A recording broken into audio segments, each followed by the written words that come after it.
ma soprattutto direi che un plauso va ai presidenti, ai dirigenti primi delle società, perché se siamo arrivati a questi numeri è veramente la costanza e la passione che ognuno di voi ci mette ogni giorno per portare avanti una società sportiva. Oggi più che mai il futuro non sarà tanto semplice, con questa riforma dello sport credo ci porterà via delle energie, ma sono sicuro che la passione che ci abbiamo messo finora sarà anche la passione che metteremo e metterete in futuro. Quindi grazie per quello che avete fatto e buona stagione, ormai abbiamo già iniziato la Coppa Veneto, quindi nei prossimi giorni inizierà anche i nostri campionati regionali.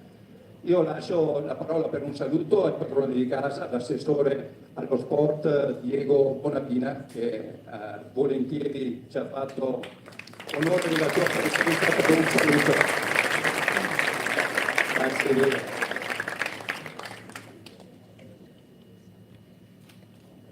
Bene, il bello della diretta, eccoci. Buonasera, buonasera a tutte le atlete, buonasera a tutti gli atleti. Roberto, grazie mille, grazie dell'invito. Per me è sempre un piacere e un onore essere vicino al mondo dello sport. Hai detto tantissime cose, hai fatto vedere delle slide meravigliose con dei numeri incredibili che ci mettono secondi solo la Lombardia in tutte le classifiche, ma è anche una questione territoriale, proprio di dimensioni, credo, e quindi è un grande merito per i vertici della FIPAD, è un merito di tutte le società sportive, perché diceva giustamente il mio amico Roberto che il periodo è veramente difficile. Noi pensavamo di averle viste tutte dopo il Covid, dopo il caro bollette che magari le nostre atlete, i nostri atleti vivono più per quello che succede nelle famiglie piuttosto che nelle società sportive, ma i dirigenti, i presidenti sanno bene l'impatto del caro bollette sui costi della gestione di una società sportiva. Pensavamo di averle viste tutte, ma purtroppo non è stato così, perché adesso c'è questa riforma sullo sport che secondo me potrebbe essere addirittura più devastante dal punto di vista economico e di impatto per i nostri presidenti che si trovano a gestire anche con delle responsabilità proprie, lo sapete perfettamente, questa nuova epoca che noi andremo ad affrontare. Perché consentitemi solo una parola su quella che è la riforma dello sport, che da un lato è sicuramente bella per i nostri collaboratori sportivi, per i nostri lavoratori dello sport, perché finalmente hanno una tutela, ma dall'altra parte ci sono le società sportive che si trovano a dover gestire questo passaggio epocale. Però Roberto ha lanciato un messaggio che io mi sento di sottoscrivere, perché voi avete dimostrato, con l'aiuto sicuramente di tutti, ma voi avete dimostrato grande passione, che è la cosa che ci insegna lo sport, la passione, l'emozione di vedere una partita. Ecco, la passione che ci porta ogni volta a immaginare una partita del sabato o della domenica delle nostre squadre fa sì che tutti gli ostacoli vengano superati e addirittura con un moltiplicarsi di iscritti alla nostra federazione. Quindi grazie, veramente io ve lo dico come assessore allo sport del Comune di Padova, noi cerchiamo di migliorare, perché quello è il nostro compito, quelle che sono l'impiantistica sportiva, cerchiamo di aiutare con dei contributi le nostre associazioni sportive, perché questo, ripeto, è il nostro compito. A me piace anche dare le pacche sulle spalle, ma con le pacche sulle spalle non si va tanto avanti. Però a me onestamente piace la pallavolo, sono un amante della pallavolo, vado a vedere sempre le partite che si svolgono qui a Padova. Grazie veramente a tutti quanti voi per quello che fate per lo sport di Padova e non solo. Grazie. Grazie assessore. Allora, nel corso della serata, oltre alle varie premiazioni, avremo anche modo di ricordare l'evento blu che abbiamo avuto in Veneto, e mi riferisco alla partita inaugurale dell'Europeo svoltasi il 15 agosto all'Arena di Verona. Avremo un altro europeo fra qualche giorno, che inizierà a Caorle dal 9 al 15 ottobre, l'europeo di sitting volley. Qui avremo anche il CT della nazionale femminile di sitting volley, che poi saluteremo, e ci vedrà impegnati in prima linea come Veneto per l'organizzazione di questo evento. Io lascio adesso spazio alla sigla di Volley Talk condotta da Massimo Salmaso, che ci seguirà anche con le premiazioni e per tutta la serata.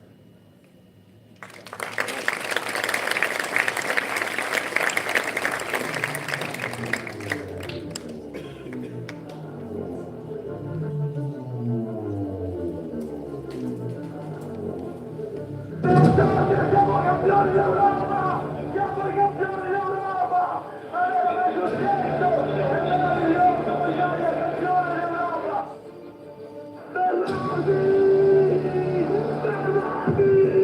Campioni del mondo!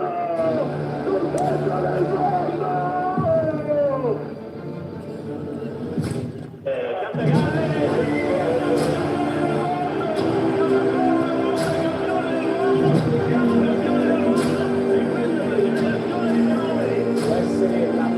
Del mondiale del sì, la mette in terra, Fati, lunga la ricezione di Geric, l'Italia è campione del mondo.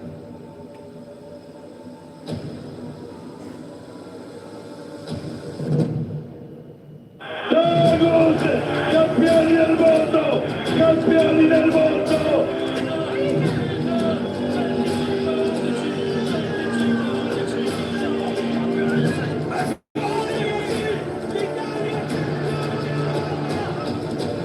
Campione del mondo, la bella Italia, la bella Italia, la bella Italia è campione del mondo per la quarta volta nella storia.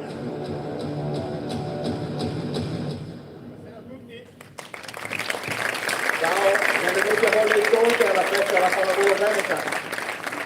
Grande piacere ritrovarvi tutti, grande piacere poter raccontare questa sera assieme alle premiazioni che faremo alle eccellenze venete la storia della maglia azzurra. Tra l'altro in una giornata particolare, nessuno poteva pensare oggi, 2 mesi fa, quando la FIPA Veneto ha deciso di fissare questa data, che magari oggi sarebbe stata una data più o meno da festeggiare. Sappiamo come sono andate le cose in questi giorni, ma noi ci godiamo comunque la storia della maglia azzurra, anche perché abbiamo degli ospiti davvero straordinari. Spezzeremo la storia delle maglie azzurre, quella femminile e quella maschile, in due tranche, intervallate ovviamente dalle premiazioni.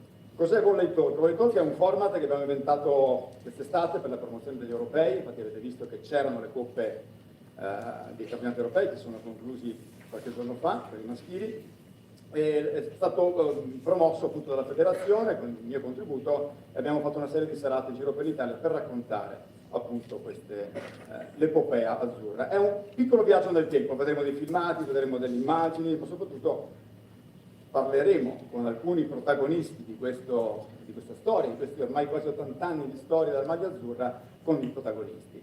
È un viaggio, tutti i viaggi sono belli se si fanno in buona compagnia, e credo che la compagnia di questa sera sia veramente molto importante. Quindi vado subito a presentare, non perdo altro tempo, i nostri 4 ospiti di Volley Talk, che sono il vicepresidente nazionale della Federazione Italiana Pallavolo, Adriano Dilato. Buonasera a tutti. Lei ci ha fatto gioire, l'abbiamo vista prima, è stata una delle regine di quel mondiale straordinario del 2002 vinto dalla nazionale femminile. Simona Rinieri.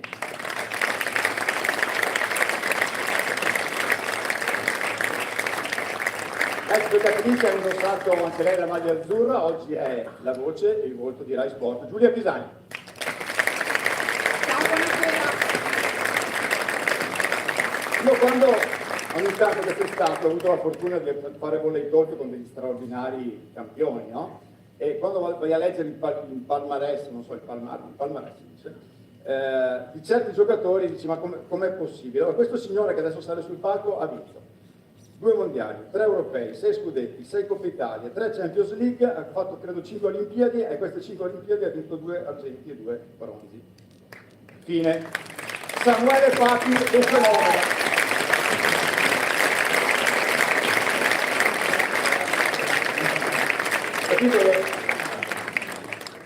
Cioè, hai una bacheca a casa, come funziona? Cioè, No. Ma si è ricordato tutto o ha montato... no, dimmi cosa ho sbagliato. 4, Quello ha fatto una dirigente nel 2021. E quella, anche quella fa curriculum. Fa curriculum. Bene, quindi come vi dicevo, sarà un viaggio del tempo, ovviamente i viaggi del tempo partono da molto distanti, no? E partiamo addirittura da, non preoccupati, è la serata, poi la concludiamo nei tempi, ma partiamo dal 1946, perché la Federazione Italiana Pallavolo nasce nel 1946, 31 marzo, è un giorno particolare, perché è il giorno in cui per la prima volta in Italia, pensate, votano le donne, quindi una giornata estremamente particolare. Quel giorno si trovano a Bologna una ventina di persone, c'era anche Adriano, non c'era ancora qua, c'era col pensiero, c'era Adriano Pino, c'era il 2 marzo 1996 a Bologna, viene eletto il primo presidente, viene fondata la federazione, il primo presidente si chiama Arnaldo Einard, è un perito chimico di Bergamo che è il primo presidente, diciamo, della federazione. I primi anni della federazione sono un po' particolari, perché non viene subito riconosciuta dal CONI, perché eravamo tutti noi, siamo tutti pallavolo, un po' poveri ancora, la federazione veniva vista come, la federazione pallavolo, come uno sport ancora non di grande livello, non avevamo eccellenze, ma soprattutto a quei tempi era uno sport che non aveva il contatto fisico e questo ovviamente per gli anni 40 non era un plus. Quindi, che cosa succede? Che i primi anni la FIPA tenta di entrare in CONI, quindi di essere membro ufficiale del CONI, ma non ci riesce. Ci sono parecchie votazioni, pensate che solo nel 1957 viene affiliata con, tra le altre cose, 27 persone che votavano, 14 favorevoli, 13 contrari, quindi siamo entrati veramente per un pelo. Però in quegli anni comunque la Federazione Italiana Pallavolo fa qualcosa e pensate che si è presa l'onere e l'onore di organizzare il primo campionato europeo, quello che abbiamo visto l'altro giorno è stato l'ultimo, adesso vi faccio vedere delle immagini del primo campionato europeo, che è del 1948, guardate queste immagini straordinarie dell'Istituto Luce e soprattutto ascoltate il commento del giornalista, o presunto tale, del 1948, prego.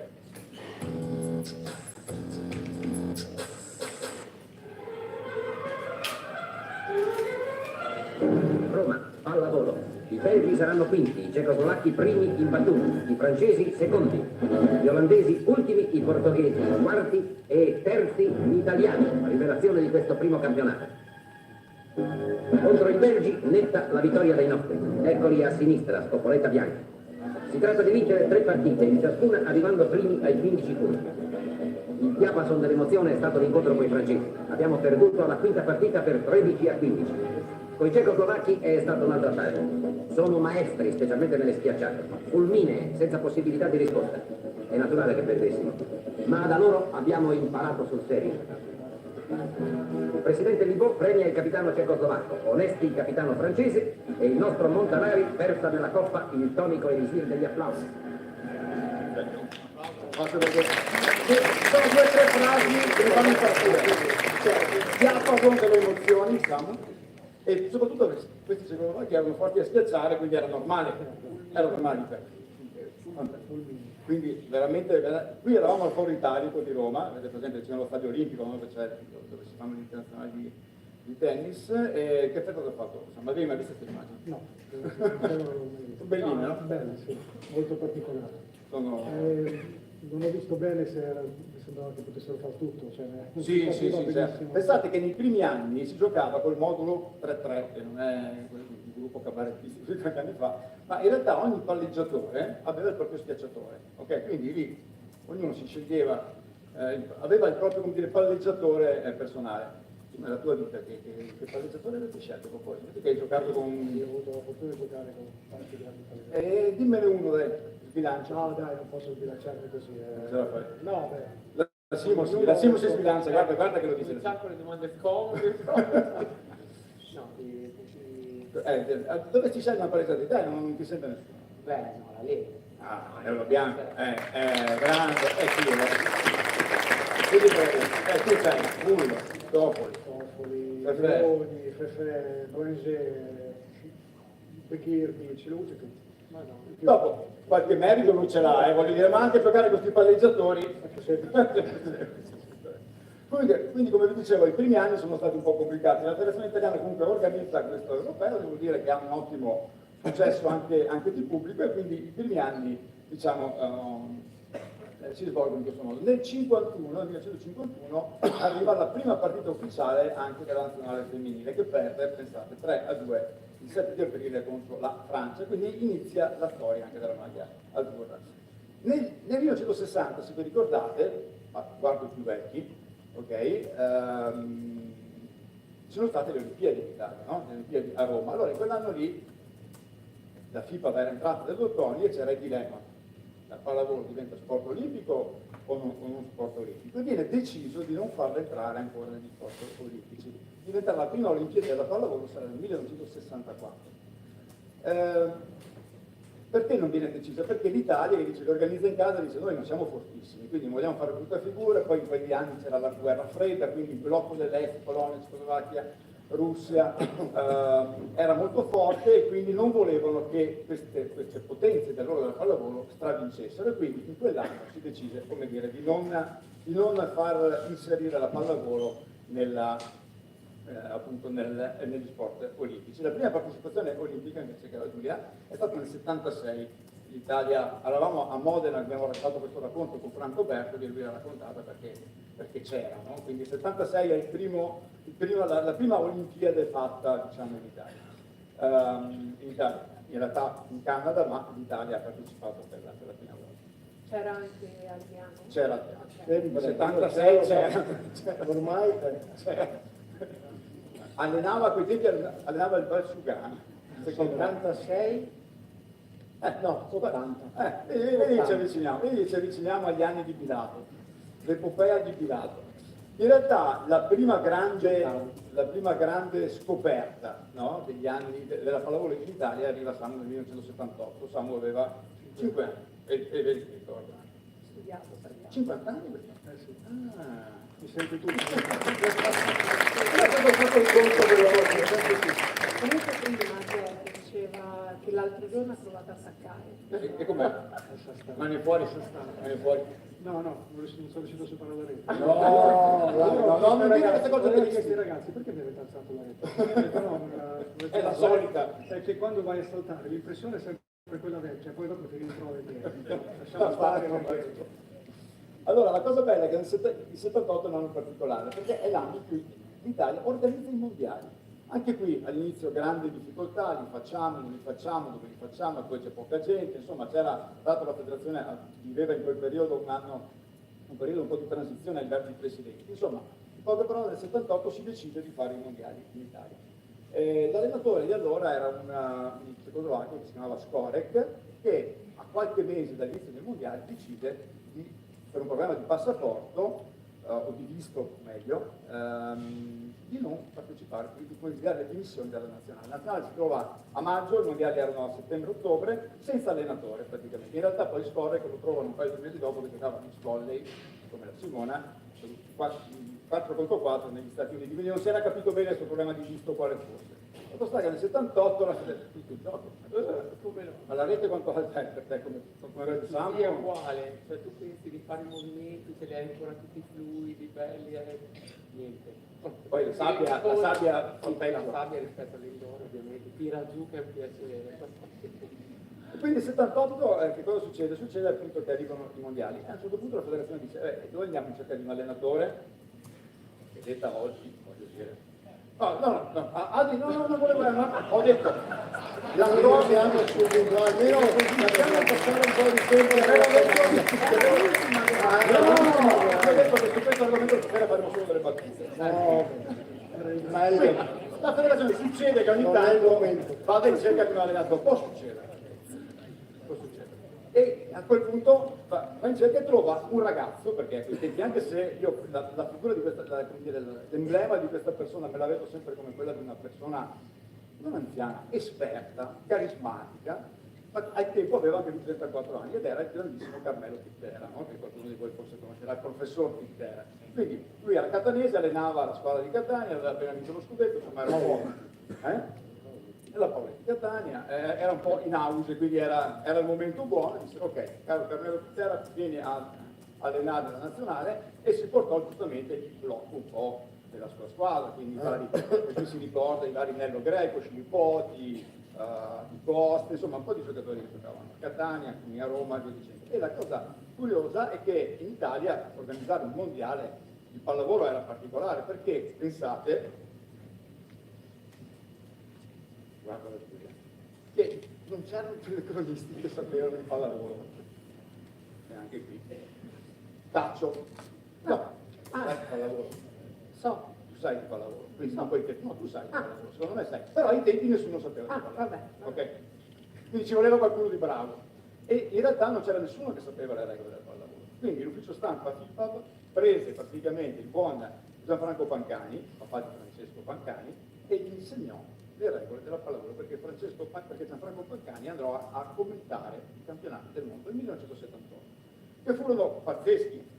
Adriano chi se ne ricorda, Samuele era troppo piccolo, voi che andate ancora chissà dove. In realtà l'Italia non è assolutamente favorita, lo so, ma non volevo dire. Però è un anno, lo guardavo. Non te li ricordi.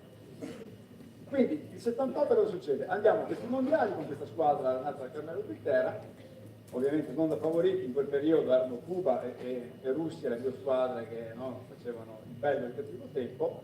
Facciamo un girone in cui insomma, ci qualifichiamo un po' per la cuffia e arriviamo addirittura in semifinale. In semifinale troviamo Cuba. E la partita si gioca al Pala Euro, dove siamo stati, io ho avuto la fortuna di essere stato, qualcuno di voi anche, l'altro giorno a vedere la finale degli europei, è sempre insomma, un posto con un fascino particolare, e questa semifinale si gioca con Cuba. Ovviamente tutti i favori del pronostico sono per la formazione caraibica, e qui Pittera dice una delle frasi tipiche, dice: per battere Cuba 2 più 2 dovrà fare 5, e vediamo se ha fatto 5. Mondiale 78, Roma.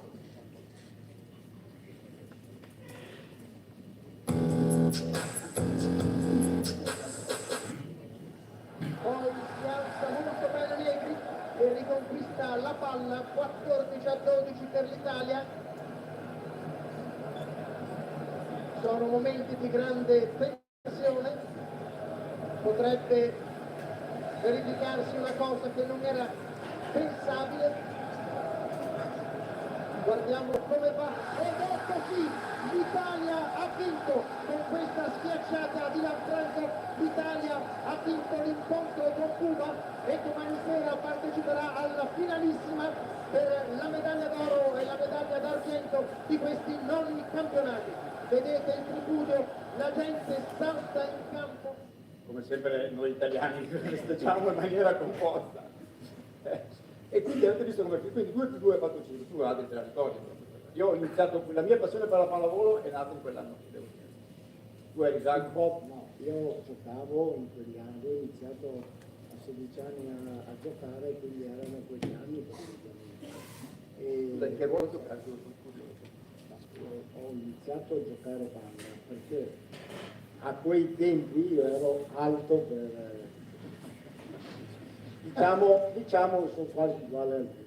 Sì, lui ha vinto qualcosa di più di te, ma poca roba e non proprio. È che sai, poi ho fatto altra carriera e sei diciamo che in quegli anni si giocava intanto inizialmente, tanta gente di noi nasce nell'oratorio, nasce nella società di quartiere, e poi io avevo iniziato a giocare a calcio, tanti ragazzini, poi mia non mamma... ti piaceva, non eri troppo veloce sulla macchia. No, non è vero, mia mamma quando arrivavo a casa, siccome ero sempre sporco, e dovevo fare uno sport un po' più pulito, allora ho trovato nella prima superiore un professore insegnante di educazione fisica che mi ha detto: perché tu non provi a fare la come da lì? Secondo me era il professor Balzano, io ho visto No, era Balzano, perché grande Chris Balzano ha insegnato a pallavolo, ti facciamo un applauso, a grande professor Balzano perché ha insegnato a pallavolo a me Padova. Pensate che la cosa curiosa, che il 20 settembre di quell'anno lì, si parlava prima, no? Oggi la Gazzetta faceva un articolo su possibili nuovi allenatori della nazionale femminile, insomma ovviamente ognuno fa il proprio mestiere. Quell'anno lì il problema non era chi allenava e due, era far conoscere le regole a chi guardava la TV, perché non solo non erano per i cronisti, ma anche chi guardava la pallavolo non è che avesse tutta questa dimestichezza. E quindi la Gazzetta dello Sport, io vorrei veramente un grandissimo applauso, perché quell'inserto, il 20 settembre 1978, era firmato da Carlo Gobbi, che è mancato qualche giorno fa, il grande maestro di Carlo Gobbi, questo è un inserto in cui c'erano le regole della pallavolo, c'era un estratto del regolamento della pallavolo, in modo tale che la gente in quegli anni, la Gazzetta dello Sport ancora oggi, in quegli anni era una specie di Vangelo per gli sportivi, imparassero le regole. Quindi pensate come no sono cambiate le cose. Oggi siamo andati a fare sai che poi alla fine abbiamo tagliato quel pezzetto lì, però c'è anche dopo. Pancani mollava tutto e andava giù col microfono a fare l'intervista. Tu sei sempre lì sul tuo posto con Marco, Quello mi manca. Per piacere può fare una corsa in mezzo. Anche perché il microfono era a filo, ovviamente, non è che fosse Bluetooth assolutamente.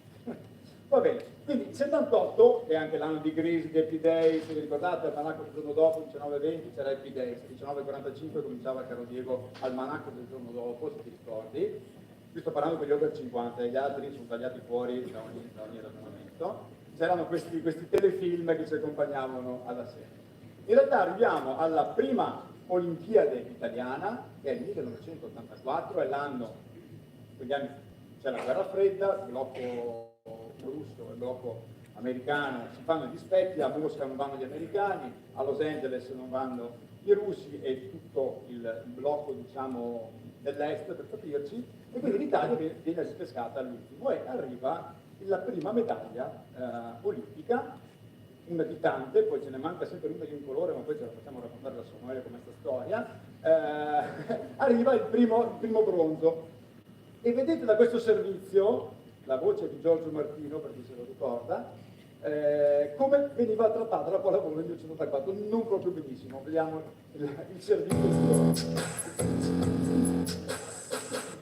E siamo passati alla Sports Arena di Long Beach, dove si è svolto il torneo olimpico di pallavolo, che ha dato all'Italia il terzo posto, la medaglia di bronzo, la prima medaglia olimpica della storia della pallavolo e soprattutto il miglior risultato per quanto riguarda gli sport di squadra. Ricordo il cammino dell'Italia che qui vediamo negli ultimi punti contro la formazione del Canada, battuta per 3-0 nella finale. Canada già battuto per 3-1, la Cina 3-0, persa la partita col Giappone per 2-3, vinto poi con l'Egitto per 3-0 e quindi nella fase di qualificazione l'Italia ottiene il secondo posto e accede alle semifinali, dove è battuta dal Brasile per 3-1.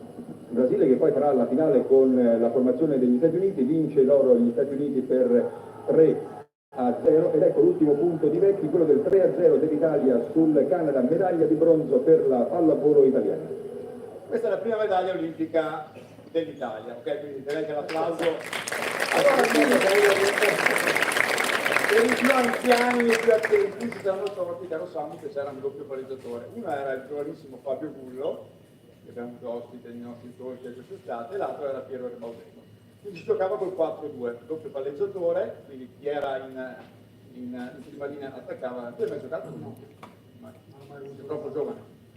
No, perché quando ho iniziato con le giovanili giocavamo già Con l'unico. sì. Ma voi non lo sapete neanche. Tu hai giocato con doppio? No, è stata convocata come doppio palleggiatore. No, non lo sapevo. Ah, veramente? E Nicola Navarri, gli stage nazionali, mi hanno portato come palleggiatore. E com'è andato? Benissimo, infatti dopo mi ha portato all'Europeo come centrale e poi mi ha messo banda. Si vede che Era più la strana, stretta come era palleggiatrice. chiara la storia. Ma sai che quegli anni lì, più o meno negli anni 80, c'era il ruolo, non esisteva l'opposto, lo dico così, l'opposto è un'invenzione, tra virgolette, degli Stati Uniti a metà degli anni 80, il mitico Doug Bill, allenatore americano, che inventò proprio in questa iniziativa, tra l'altro, la specializzazione dei ruoli, no? Quindi, per chi si ricorda, i due grandissimi schiacciatori, Phil Timmons che giocava opposto, e Karch Kira, l'allenatore della nazionale, che ahimè ci ha battuto l'altra sera, nazionale statunitense femminile, era uno degli schiacciatori. E in quell'anno lì ci fu la nascita dell'opposto. Prima l'opposto, quello che si giocava in diagonale con il paese statunitense, si chiamava universale. Universale per banda o fuori banda? Banda e fuori banda, bravissimo. E universale voleva dire quello che doveva sapere fare di tutto un po'. E tante volte mi dicono, sapeva fare anche poco, nel senso che era quello che diceva, tu fai l'opposto, che lì in qualche maniera la spandiamo. All'opposto vero, quello che schiaccia il 40% dei palloni nella partita, arriva a metà degli anni 80 e non viene subito accolto, è stata un po' un'innovazione quella degli Stati Uniti, però aveva una squadra, per chi si ricorda, di Kieran, Timmons, Bertlich, Jeff Stork, insomma questi palleggiatori, Duffy Dvorak, Craig Buck che ha giocato un anno a Padova, tra l'altro, gli anni del Ciaro, 91-92, Craig Buck giocò a Padova un anno, poi scappò via 2 partite alla fine, ma continuò sì, perché era un po' particolare. Quindi ecco, siamo arrivati a questi anni qua. Poi ci sono, uno dice, e la nazionale femminile? Ne parlo solo della maschile adesso. E fino a quegli anni là la nazionale femminile non facciamo niente. La 4 era presto ancora. Però erano gli anni della Teodora, cominciava la Teodora Ravenna, no? La grande squadra che ha vinto tanti scudetti, ha vinto la prima Coppa dei Campioni, con il grande Sergio Guerra che allenava, insomma cominciava anche la pallavolo femminile. Così, per dire, qui esce l'animo da parte romagnola. In realtà ci sono delle giornate, credo che ognuno di noi, no? Quando pensa a qualcosa di importante della propria vita o di quello che è successo nel sport, nella propria vita, cose anche più tragiche, pensiamo all'11 settembre, penso che ognuno di noi si ricordi dove era in quel momento, no? Cosa stava facendo in quel momento in cui successe una cosa così importante. Da appassionato della pallavolo, avevo 24 anni nel 1989, mi ricordo esattamente dove ero, cosa stavo facendo la sera che l'Italia vinse, e anche qui contro diciamo, tutti i pronostici, il primo europeo, quindi la prima grande vittoria azzurra della storia della pallavolo italiana arriva nel ottobre 10 ottobre del 1989, e questa è la voce di Jacopo Volpi che ci racconta gli ultimi punti di quell'europeo. 1989.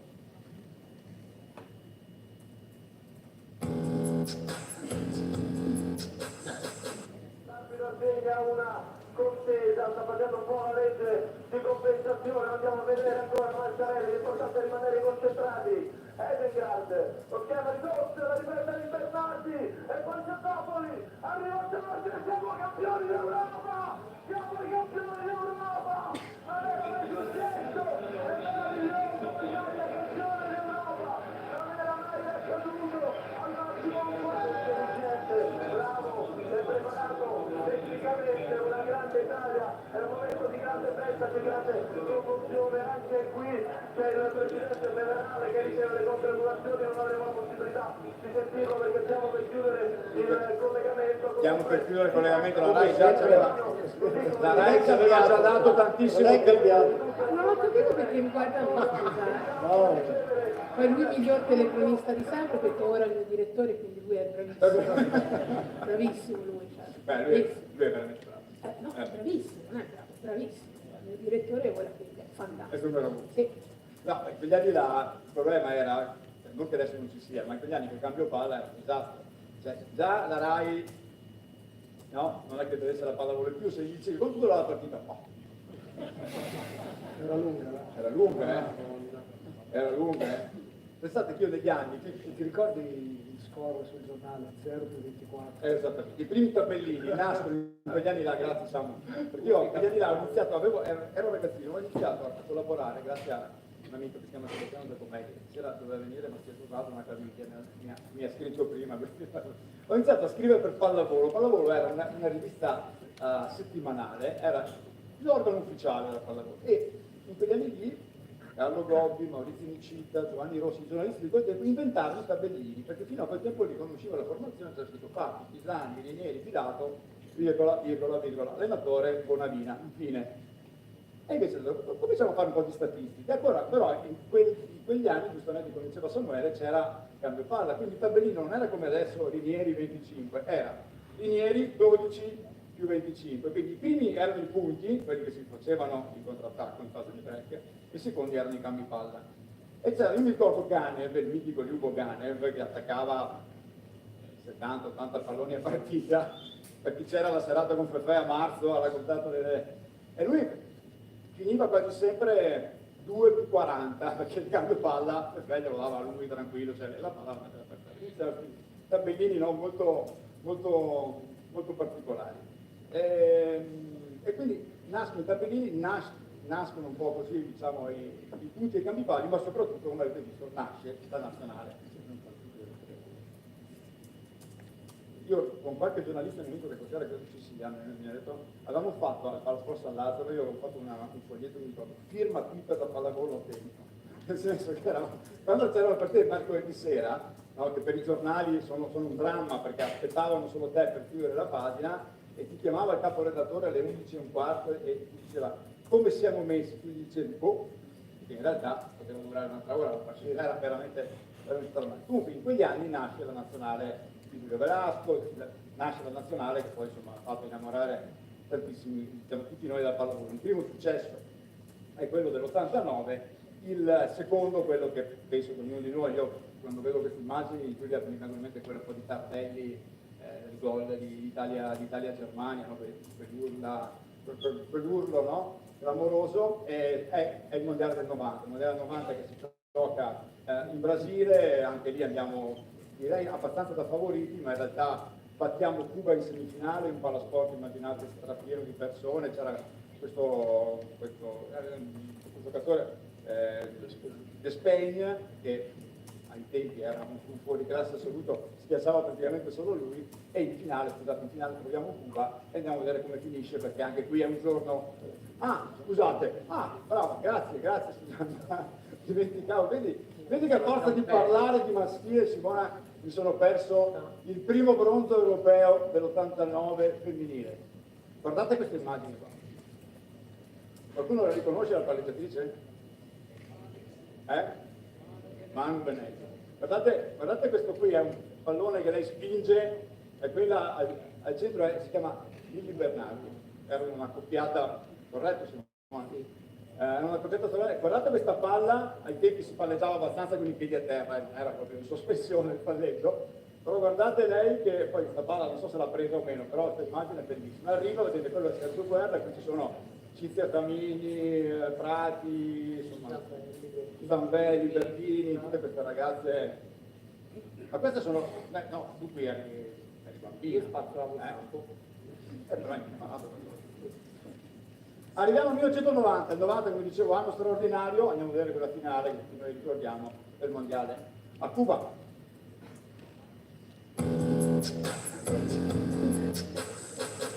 La Lucchetta, la ricezione, Iago palla verde, in seconda linea, Lucchetta difende, Del Bagher, dopo il palleggiatore può solo appoggiare, Iago, proviamo con l'uno, resta in campo cubano, il pallone non cade, tocchiamo ancora a rete, Lucchetta, Paolo, Bernardi, campioni del mondo, sul tetto del mondo, è il grande momento, sul tetto del mondo.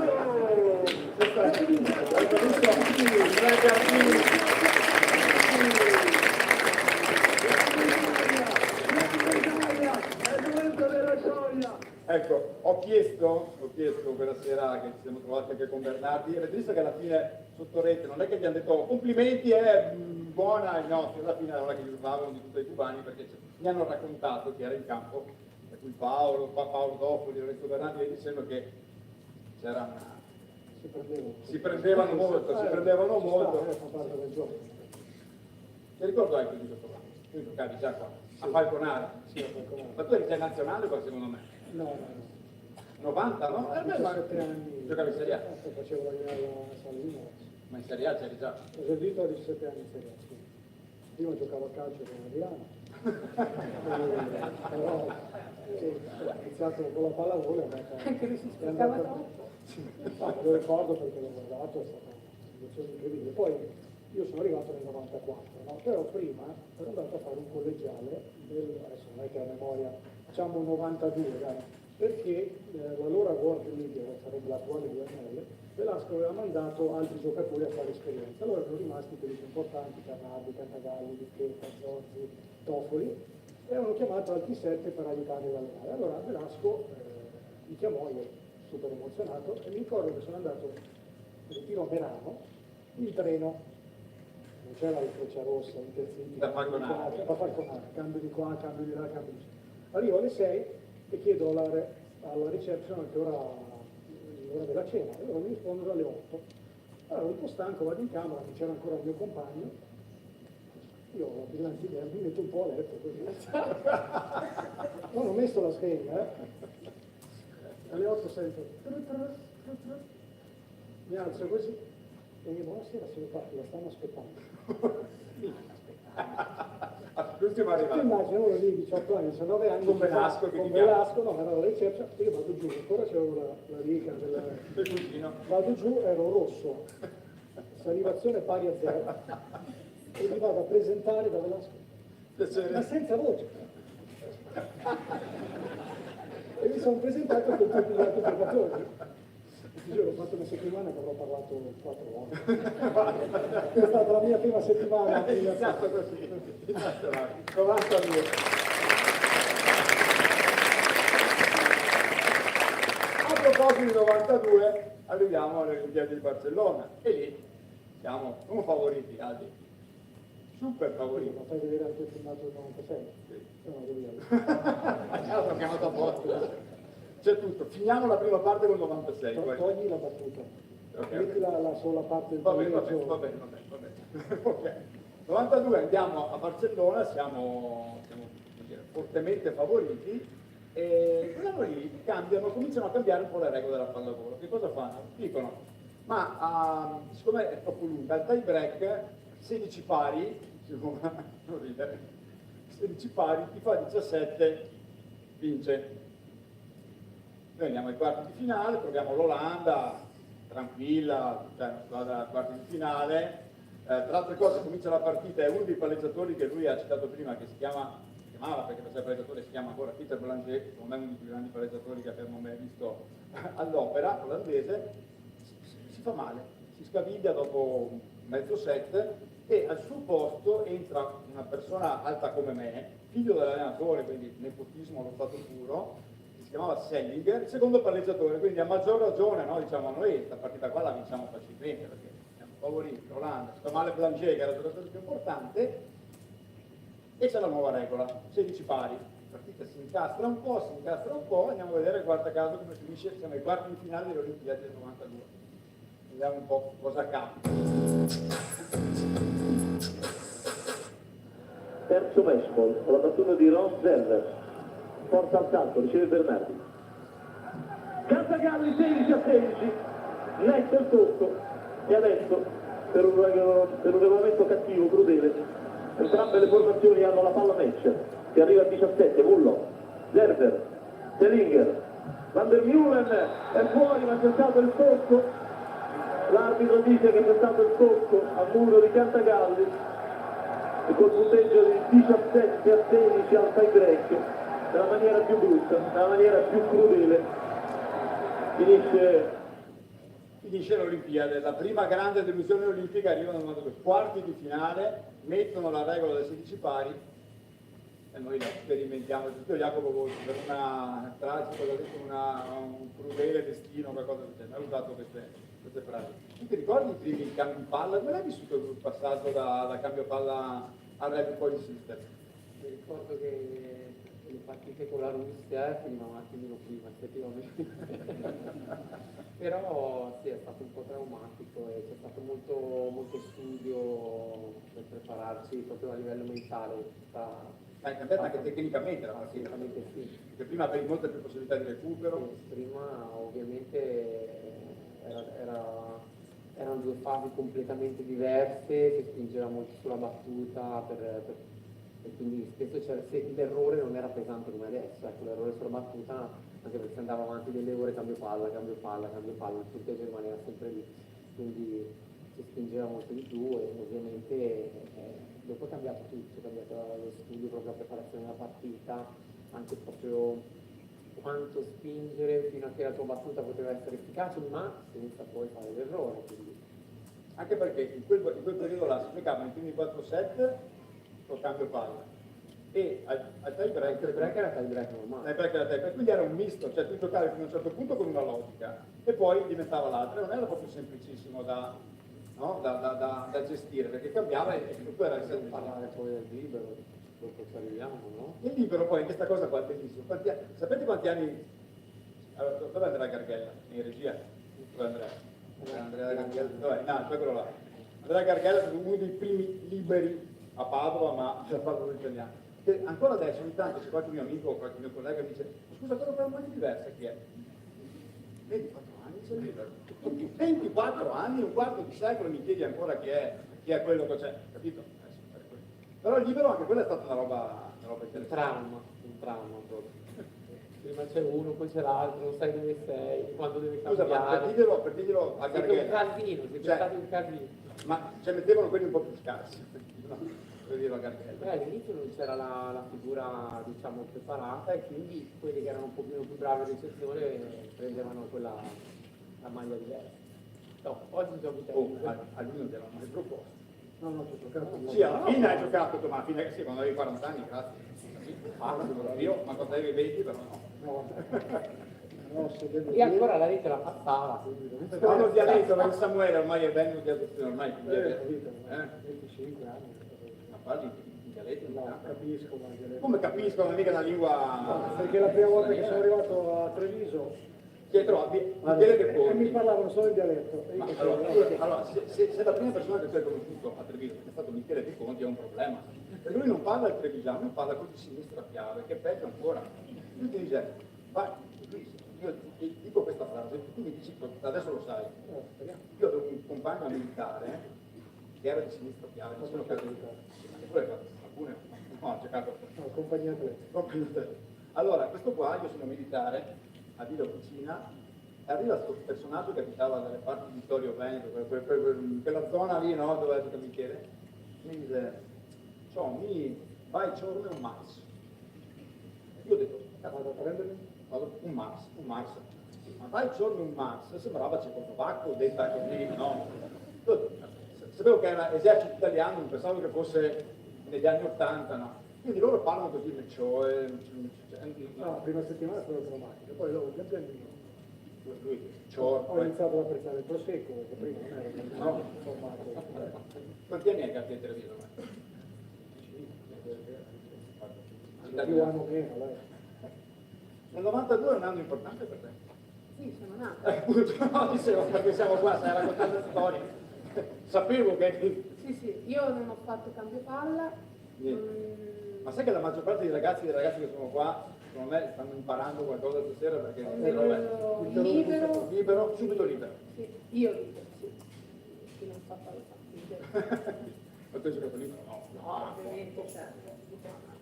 Sentito la specializzazione magico ruolo centrale. Quello che non sa palleggiare. Quello che il secondo tocco, negli anni, ti ricordi Adriano, quando il centrale faceva il secondo tocco, c'erano i colpi. E l'arbitro era già così. Era così, No. c'erano i colpi di Era sempre... E gli allenatori che nelle palestre, quelle un po' silenziose, per non sentire, capito, il colpo del Quelli centrale. che insegnavano a urlare quando palleggiavano. Esatto, così sentiva il rumore. Tu hai fatto parte di quella generazione lì? No. Comunque Van der Molen, quel signore lì che ci ha, con tutto rispetto, attenzione, cioè, non è che è diventato poi allenatore di cose, ma fa, ripeto con tutto rispetto, perché i miei idoli quando ero giovane erano i bidelli delle scuole, lui poi ha fatto il bidello della scuola, quindi voglio dire, quel signore lì che ci ha castigato ha fatto quella fine. Bene, arriviamo però, ci rifacciamo subito, 1994, Uccelli, e andiamo a vedere al mondiale, ci andiamo a riscattare, c'è Gianni centrale, c'è Gianni anche Gianni ha giocato in tutti i ruoli del mondo, tranne il palleggiatore, secondo me ha fatto tutto. Quell'anno lì andiamo a vedere come finisce il quarto set, siamo in finale, guarda caso con l'Olanda, questa volta vinciamo noi, vi dico solo che l'ultimo set guardate quanto finisce, attenzione.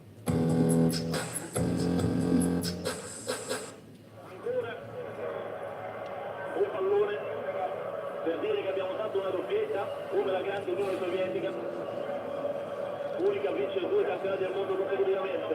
Cantagalle, campioni del mondo, siamo ancora una volta campioni del mondo, siamo campioni del mondo e questa è un'accelerazione di fenomeni, è una vera accelerazione di fenomeni allenata da un grandissimo allenatore.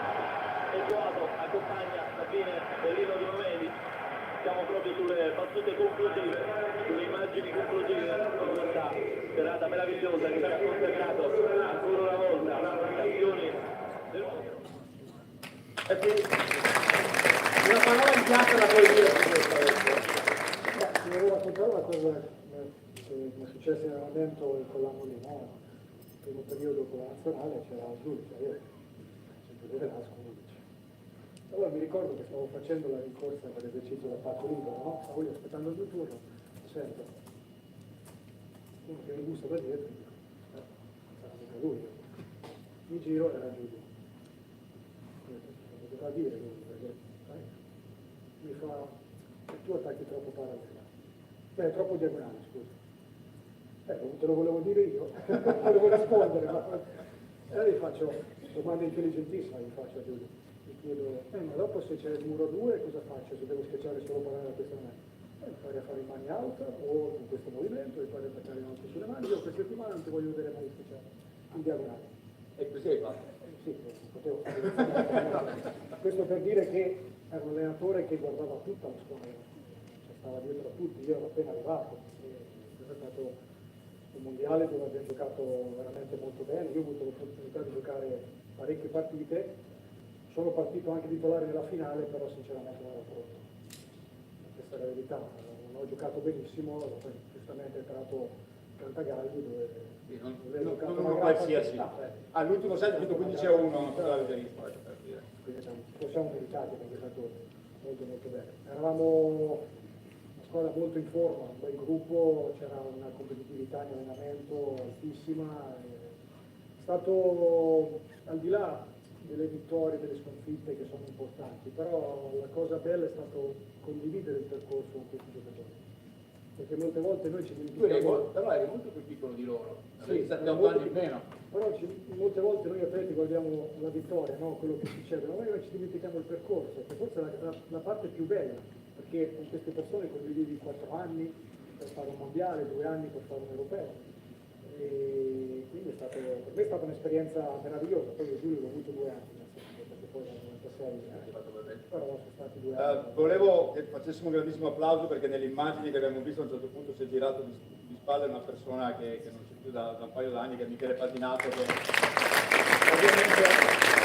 ricordiamo tutti del grandissimo affetto che ha fatto. Andiamo a finire questa prima parte di talk con una cosa che lui non voleva vedere, perché cosa succede? Nel 96 andiamo alle Olimpiadi di nuovo, cioè, stavolta dice stavolta è l'Olanda. Cosa fa la Federazione Internazionale? Dice cavolo, sui 16 pari è un po' un casino, che poi il 17° punto sia quello decisivo. Facciamo 2 punti di distacco, no Simona? Perché è un po' troppo, come ha detto Volpi, tragico destino, tragico crudele destino. E quindi mettono 15-17 al tie break. Andiamo in finale con l'Olanda e andiamo a vedere il risultato finale.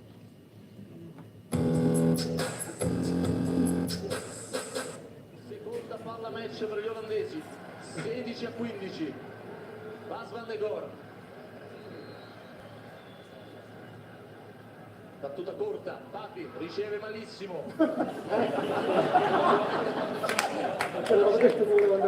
Snapper difende Povolenta, poi Topoli. E c'è il pallone passato fuori, peccato.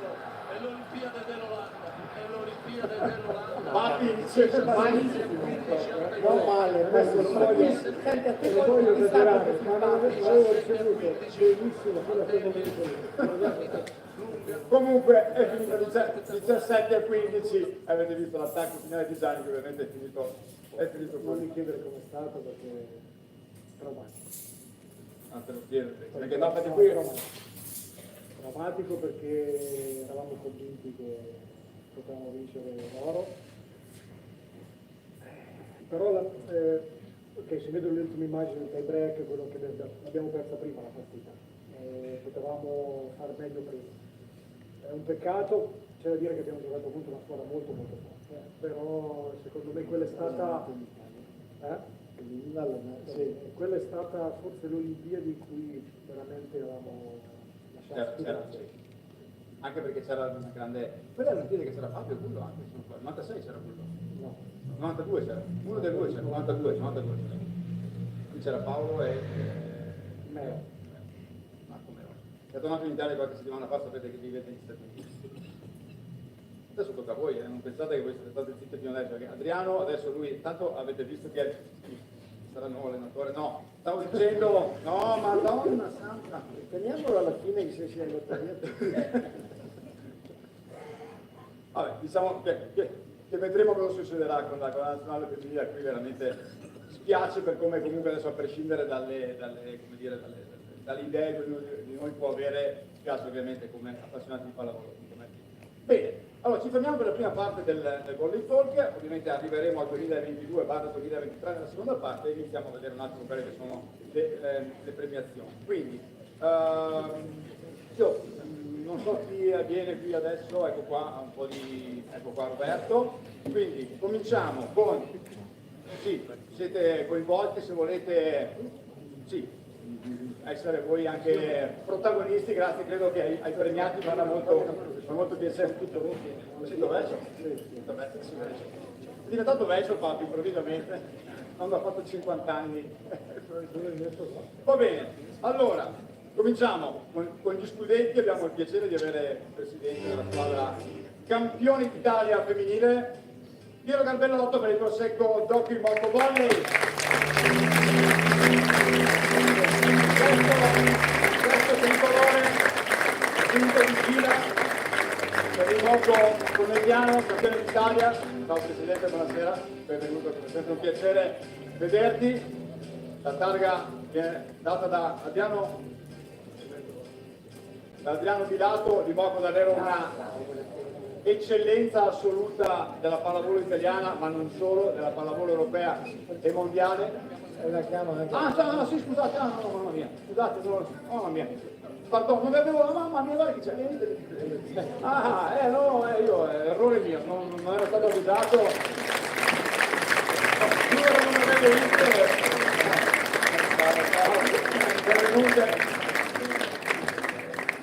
Giuro non avevo visto, la luce in faccia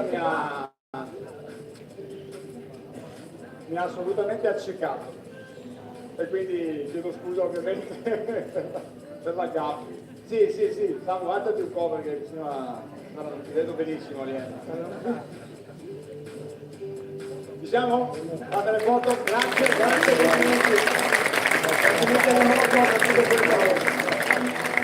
tutto quello che state facendo per la pallavolo italiana, ovviamente. Bene. Quest'anno è stato un anno particolare, Diego, per una squadra della provincia di Padova, non proprio del comune di Padova, ma insomma la famiglia della pallavolo padovana ovviamente è sempre molto grande e abbiamo avuto il piacere a Padova, ma insomma comunque l'evento di avere dopo tanti anni di nuovo una squadra in due femminile di Padova ovviamente, che ha vinto il campionato e abbiamo il piacere di premiare questa sera l'Eurogruppo Alta Frate che è stata promossa dalla prima alla tua femminile.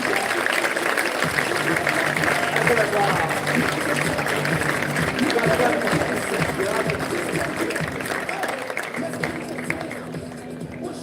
Ecco, torna a Padova dopo tanti anni, gli anni Medus, quindi eccole qua, brave ragazze, complimenti per questa grande impresa, squadra che quest'anno, come avrete letto, giocherà nel Palasport di Trebasseghe, che avrà quindi una doppia squadra.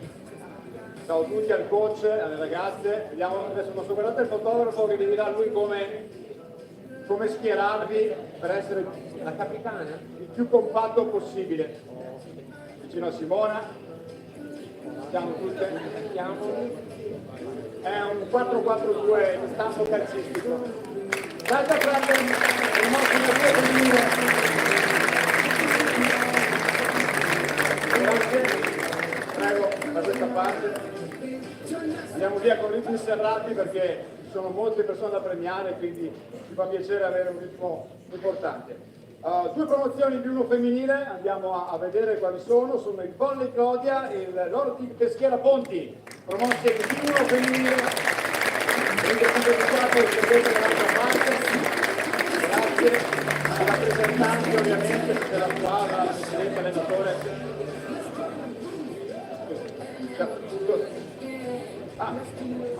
Ha un doppio ruolo nel caso. Prego. Volley Clodia, aspettiamo. Allora aspettiamo un attimo. No. Se volete farla assieme per me va bene. Se volete farla assieme a me va benissimo. Allora prima fanno loro, esatto. fate prima loro, vai. Massimo un po' di ordine. Ordine e disciplina. Grazie, e poi in peschiera con Simona, eccoci qua. Promossi di uno femminile. Ok, facciamo un applauso per grazie mille. Andiamo a premiare ora due studenti giovanili. Devo dire che sono due società, una l'abbiamo già vista, è straordinaria, di Moco, e l'altra è una società che a livello giovanile, nonostante non abbia più la Serie A, ma da moltissimi anni continua a lavorare davvero molto. Abbiamo il piacere di premiare gli scudetti Under 15 maschile con il Volley Treviso di Michele De Conti e di una nuova volta Under 18 di Moco Volley.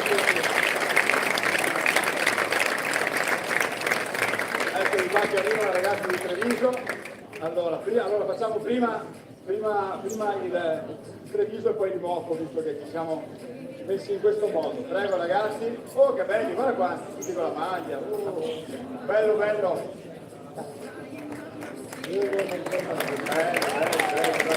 qua, complimenti. E qui prende Samuele Fatti, ovviamente. Solo un attimo, se così facciamo due cose.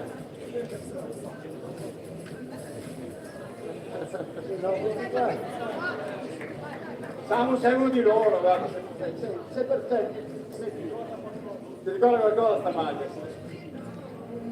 Quanti scudetti hai vinto questo visto? Come ne ha persi altrettanti, Michele, cosa dici? Tu hai ancora potere su di lui, poi ancora. No. Buon Treviso, studente Treviso.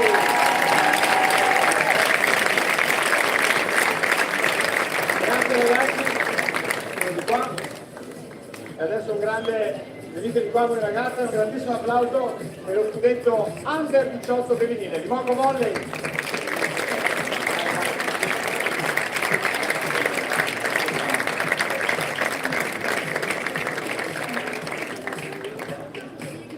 Eccolo qua di Moco, scudetto non solo a livello di Serie A ovviamente, ma grande tradizione. Ciao.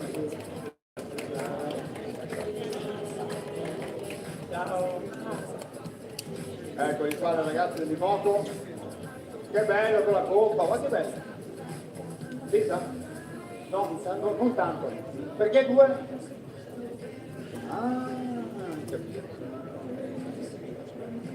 Siamo? L'applauso. Tutto il grande di Moco.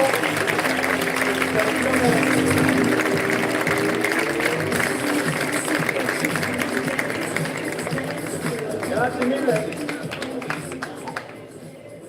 Allora, il Veneto è da sempre regione di spiagge, di beach volley, di grande tradizione, di giocatori importanti, ma anche di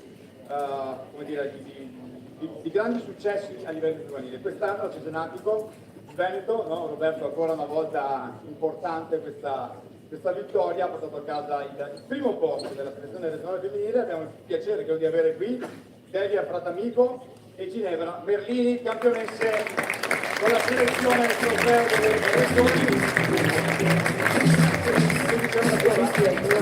Arriva? Eccola che arriva. Ecco qua Delia, puoi venire pure di qua. Sta lasciando solo la tua compagna. E dove è finita?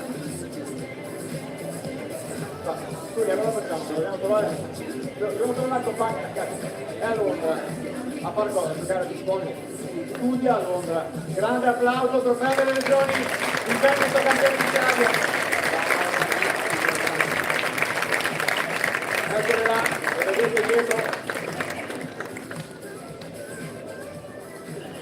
Cosa mi accalda tutte e due, poi voglio dire, se vuoi darglielo glielo dai, va bene. Eccoli qua. Grazie mille Telly, grazie a te. Abbiamo anche Roberto di riconoscimenti alla seconda coppia femminile. Ah, ok. Fatela dare 5 euro. Abbiamo anche Roberto dei riconoscimenti alla seconda coppia femminile, c'è, sono presenti, Vanessa Tuzzino e Gaia Laurenti, sono a insegnare. E anche i ragazzi che saranno insieme a Gabriele Zio e Cristian Pincerato, quinta la coppia femminile, settimi i ragazzi, che saranno due più sposi. Eccole qua, Vanessa e Gaia, Gioia, giuro che mi ha scritto Gaia. Puoi certificare che è scritto Gaia? No, no. Pazienza che non vedo Sara fare, che non sei piccolissima, però. Eccoli qua! Oh, qui i fisici cominciano. Giulia, cominciano ad andare. Ragazzi, complimenti anche a me che siete dietro, siete come la stessa.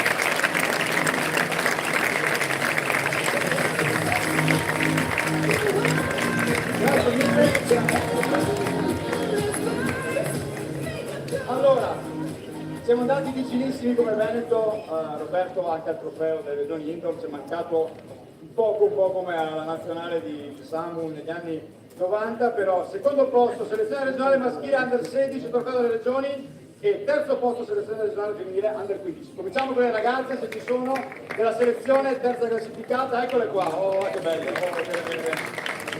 Le ragazze, ok, perfetta.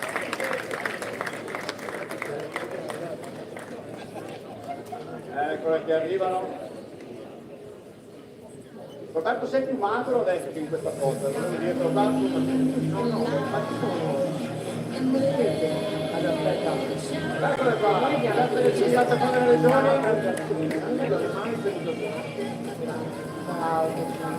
Ma lei è tornata alla volta che che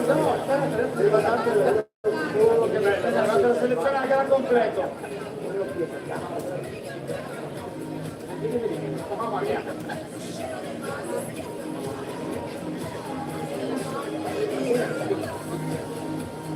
Adesso sono cavoli del fotografo, guardate il fotografo, si chiama Nicola Pirata. È una bruttissima persona. Non so, qui ci vuole un grandangolo. Giulia, dimmi Giulia. Vieni qua davanti. Fuori programma. Aprite il microfono a Giulia, chi può, per cortesia. Ok, vai.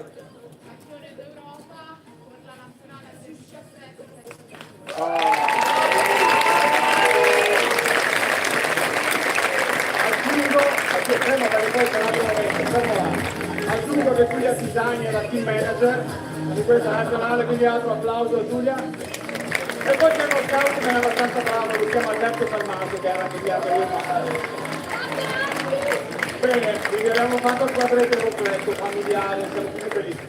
Beh, io sono quasi commosso davanti a questa foto, però aspettiamo qua perché voglio chiedere a Francesco Pozzani di venire un attimo qui perché credo che ci sia un momento, no, per Giovanni, o sbaglio? Ecco, allora io ti do il microfono, ce l'aveva Roberto Maso, non so dove l'ha messo il microfono. Abbiamo più il microfono, fantastico. Questa è una cosa che non posso controllare, perché io ho il mio, non posso. C'è il microfono, vabbè, arriviamo. Ha tentato di imboscarselo Maso, ha detto guarda ma lo metto qua che poi alla fine. Niente, non ce l'abbiamo. Ce l'abbiamo. Allora, consigliere regionale, la targa per chi è? Ci siamo? Sa, Vai, 1, 2, vai, bene. vai. Questa targa è per il buon Giovanni Galesso per aver contribuito con passione e profonda umanità alla crescita di numerose atlete nei 7 anni di attività nel ruolo di selezionatore regionale, svolta con apprezzata professionalità. Con sincera gratitudine, la FIPA Veneto. Grande Giovanni!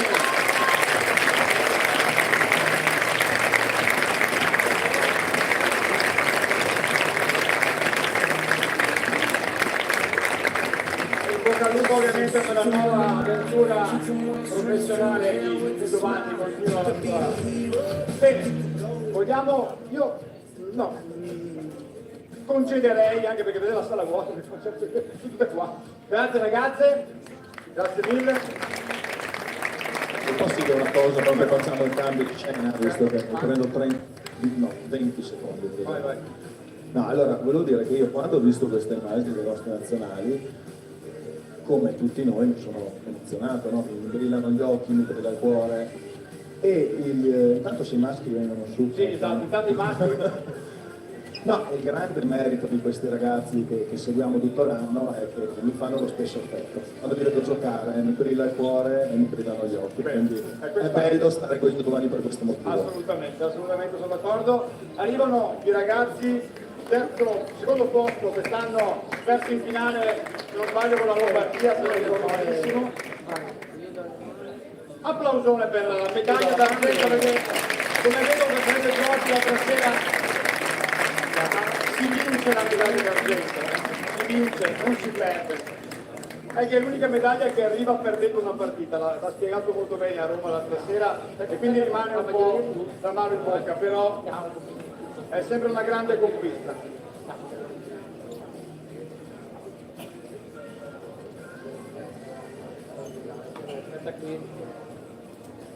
Qui dentro. Ti dico di fare un passo avanti. Eccoli qua perché sei dentro. Giusella, non puoi parlare troppo. Giusella parla sempre. Giusella parla sempre. Tenete fermo Giusella perché è pericoloso. Calma. Foto!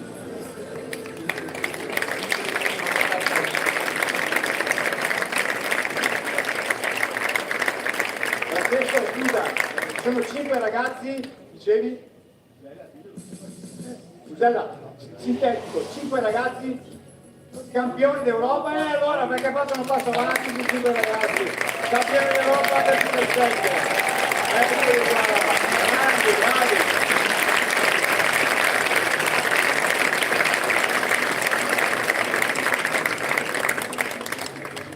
Siamo a posto? Possiamo congedarli? Ragazzi di qua, grazie mille. Adesso chiamo sul palco per un momento un po' particolare Daria Giatti che ci presenta velocemente un progetto particolare di inclusione, ma lascio a lei, eccola qua che arriva, il microfono, se Maso non se l'ha imboscato di nuovo, no? L'hai tirato fuori, no? Adesso lo aprono. Daria Giatti che lavora con le selezioni giovanili da tanti anni, eccoci qua. Grazie. Ci devi raccontare una bella cosa. Certo. Vieni qui a centro. Vieni qua.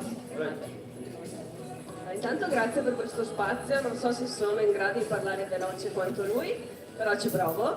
Buonasera a tutte e tutti, sono molto contenta di potervi presentare questo progetto che ha a che fare con la diversità e con l'inclusione. Diversità crediamo sia un valore importantissimo e quando si riesce a includere c'è anche un potere in più. Dico che ci crediamo perché come c'è Stefano stasera, ma c'è anche Alessio Sacchiato che è selezionatore di beach volley e soprattutto c'è la FIPA Veneto che ha creduto nel nostro progetto e che l'ha sposato e quindi è questo il motivo per cui siamo qua. Diversità non possiamo negarla, cioè ce l'abbiamo tutti per varie ragioni, per ragioni di genere, per ragioni culturali, per ragioni economiche, per ragioni fisiche, quindi diversità è un diversamente mondo... cappellone, per esempio. Esatto, è un mondo complesso, però le nostre esperienze ci hanno insegnato che l'inclusione non è così semplice e forse per includere è necessario avere qualche strumento in più. E questo è il motivo del progetto. Vogliamo che ognuno possa sentirsi a casa quando è in palestra, che la palestra sia un luogo sicuro e che ognuno possa esprimersi al meglio. Lascio la parola a Stefano che vi spiega cosa abbiamo già fatto e cosa faremo. Bravo, buonasera a tutti. Qualcosa vedete alle mie spalle, innanzitutto abbiamo condiviso i perché e le idee con FIPA Veneto, che ringraziamo perché non solo le ha accolte ma ci ha offerto anche qualche strumento operativo per metterle in circolo. E abbiamo iniziato a organizzare, stiamo tenendo dei piccoli volley talk, quindi non troppo diverso da quello che stiamo facendo qui stasera. Le abbiamo chiamate tavole rotonde, stanno partecipando allenatrici, allenatori, dirigenti interessati al tema della diversità e inclusione, e in quelle occasioni stiamo raccogliendo storie, esperienze, soluzioni e bisogni che popolano le nostre palestre. Per raccontarvi l'ultima di queste, la più recente di queste tavole rotonde, con 3 amici di FIPA Veneto che non hanno bisogno di presentazioni in questa sede, Michele Zanin, Giovanni Galesso, Giancarlo Barbierato, abbiamo trattato del rapporto ad esempio che c'è tra inclusione e prestazione, quindi di come la volontà di includere tutti a un certo punto però debba fare i conti con le modalità selettive che uno sport agonistico come il nostro mette necessariamente in campo, e quindi queste tavole rotonde stanno dando un po' anche la linea al progetto e la direzione del progetto, che ha uno stampo spiccamente formativo, e quindi ci stiamo proponendo, io mi auguro già per il 2024, quindi magari guardo qua a destra Roberto Maso, di instaurare un percorso formativo, ce lo immaginiamo gratuito, ce lo immaginiamo aperto a tutti, ce lo immaginiamo modulare, in cui tutte e tutti coloro che saranno interessati a ampliare e migliorare le loro competenze in termini di diversità e inclusione possano trovare un posto in cui formarsi e allenarsi e includere. Grazie. Grazie a voi davvero. Questa è la mail, contattaci inclusione@fifaveneto.net. Bene, andiamo a premiare anche una componente importantissima. Scusa Massimo, mi intrometto. Come no?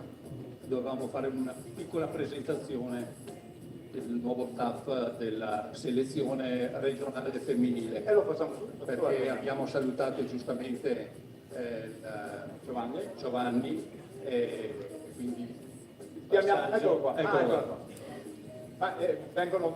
Francesco, lascio a te la... Velocemente, allora, lo staff maschile è confermato, quindi lo vedete, abbiamo Cusella, Sabadini, Mestrinaro, Marchesan, e quindi ci siamo come negli scorsi 2 anni. Nel femminile c'è stato un cambiamento, perché era tanti anni, avevamo bisogno di evolvere di cambiare un po' lo staff, perché era tanti anni che era un po' fermo, e come spesso avviene chi era già all'interno dello staff diventa il primo allenatore, quindi io vi chiedo un applauso per Elisa, sperando che diventa il primo allenatore, un grande bocca al lupo.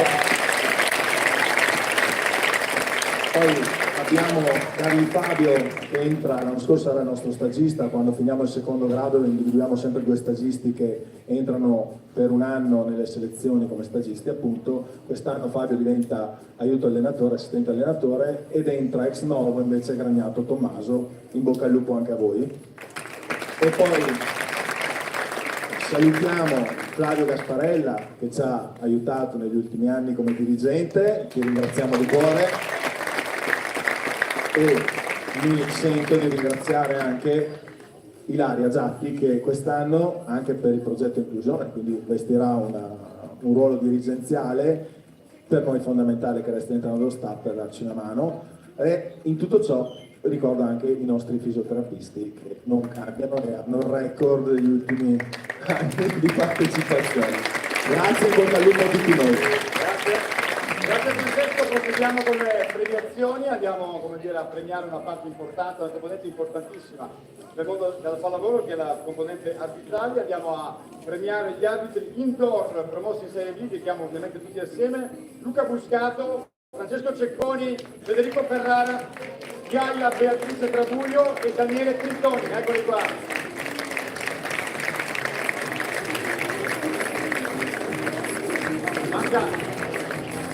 Manca la donna, Che qua, ci arrivo. Eccoli qua, promossi a ruolo nazionale di Serie B. Luca, Francesco, Federico e Daniele.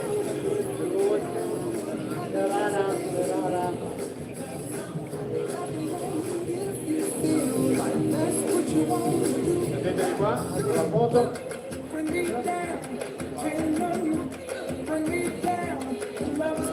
Secondo me hanno i cartellini in tasca.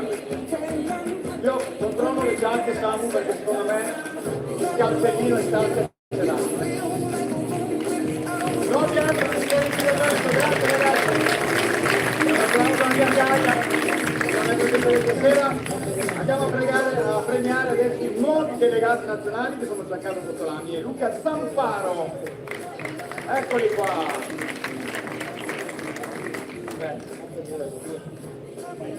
Adesso però qualcuno mi deve spiegare cosa fa il delegato nazionale. In 20 secondi. Chi è che me lo spiega? C'è qualcuno? Loro? Delegati nazionali. Cosa fanno i delegati? Lo so il microfono. Ma io sono curioso. Microfono. Prendetelo qua. Sono veramente curioso di sapere cosa fa un delegato nazionale arbitrale. Oh, 20 secondi, Il delegato nazionale è l'osservatore regionale, solo che noi ci occupiamo della formazione e della valutazione degli arbitri di Serie B e i nostri colleghi più bravi di noi anche degli arbitri di Serie A. Ah, hai capito. Quindi mi devo un po' tenere, voglio dire. Ok, abbiamo i delegati, nuovi delegati nazionali, Giancarlo e Luca. Complimenti, complimenti, complimenti. Eccoli qua, grazie. Volevo chiamare, non l'ho visto, ma che spero ci sia, Andrea Buecker, c'è? Dov'è? Non c'è. Quindi chi prende, non prende nessuno, cioè nel senso che chiamiamo i prossimi, perché c'è Denis Serafin o Federica Sorgato, ditemi voi, perché c'è una targa da leggere, quindi Federica Sorgato, l'avvocato, Federica Sorgato, Denis, eccoci qua. Denis?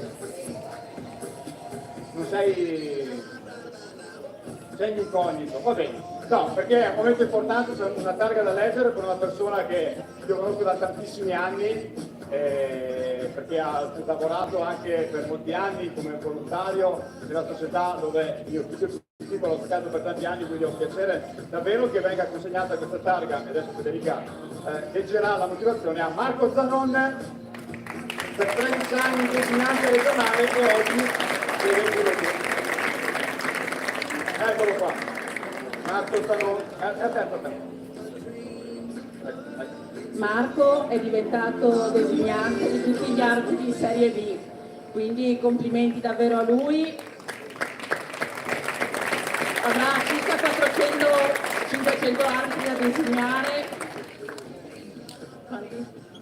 540, ecco, da designare ogni fine settimana, però ha 180 gare più o meno, insomma. E hai i cellulari di tutti?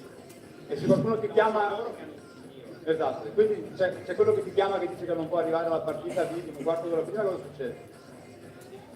Devi trovare l'arbitro.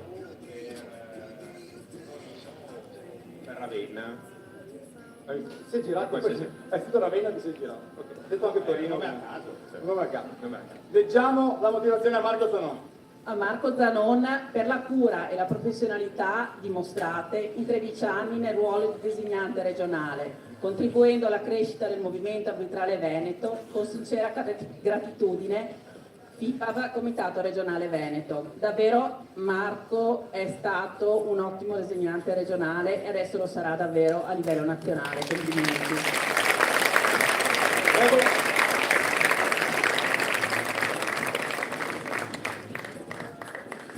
Eccolo qua. Una bella responsabilità anche questa, Grande Marco, complimenti e grazie. E procediamo.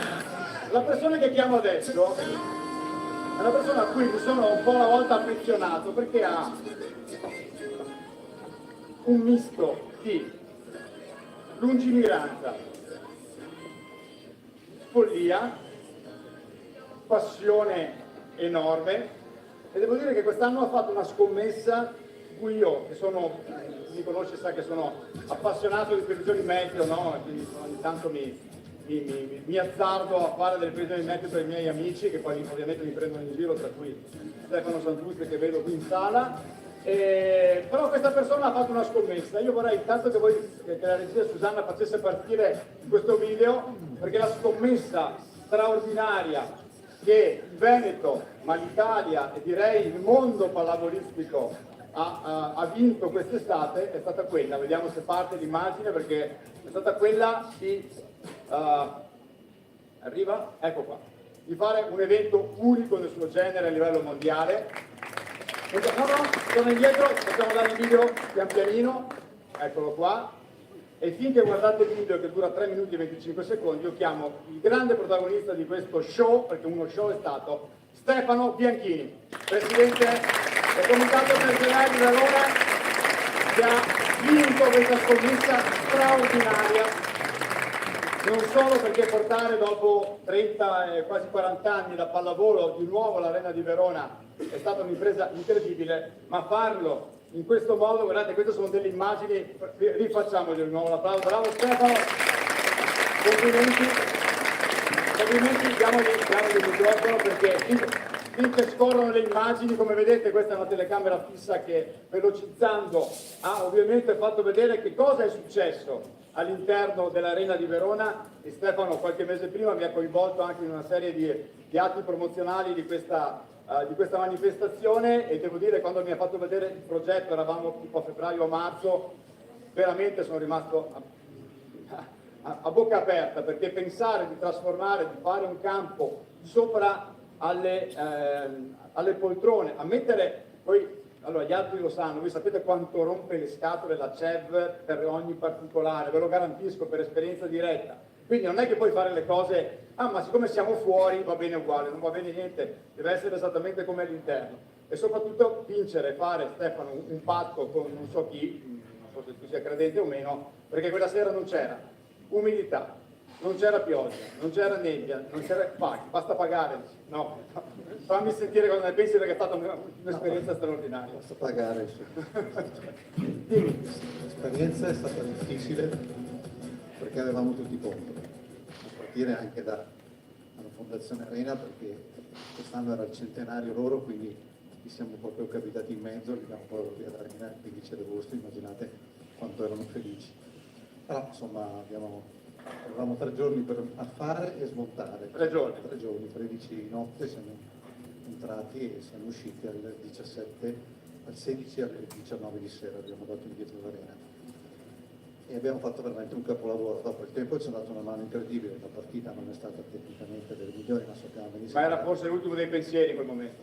E in più dopo ci sono state tutte le varie problematiche, come sapete, come avrete letto, logicamente anche c'erano dei mentalisti che per 30 giorni non mi hanno fatto dormire, perché 30 giorni prima avevamo avuto, tramite la Digos, l'avvertenza che gli ambientalisti di ultima generazione, vabbè, li chiamo in un'altra maniera, io comunque, erano pronti per entrare, e alle ore 16 ne hanno presi 7 e dopo ne hanno individuati altri 22, però provate a immaginare quando... Il rischio c'era?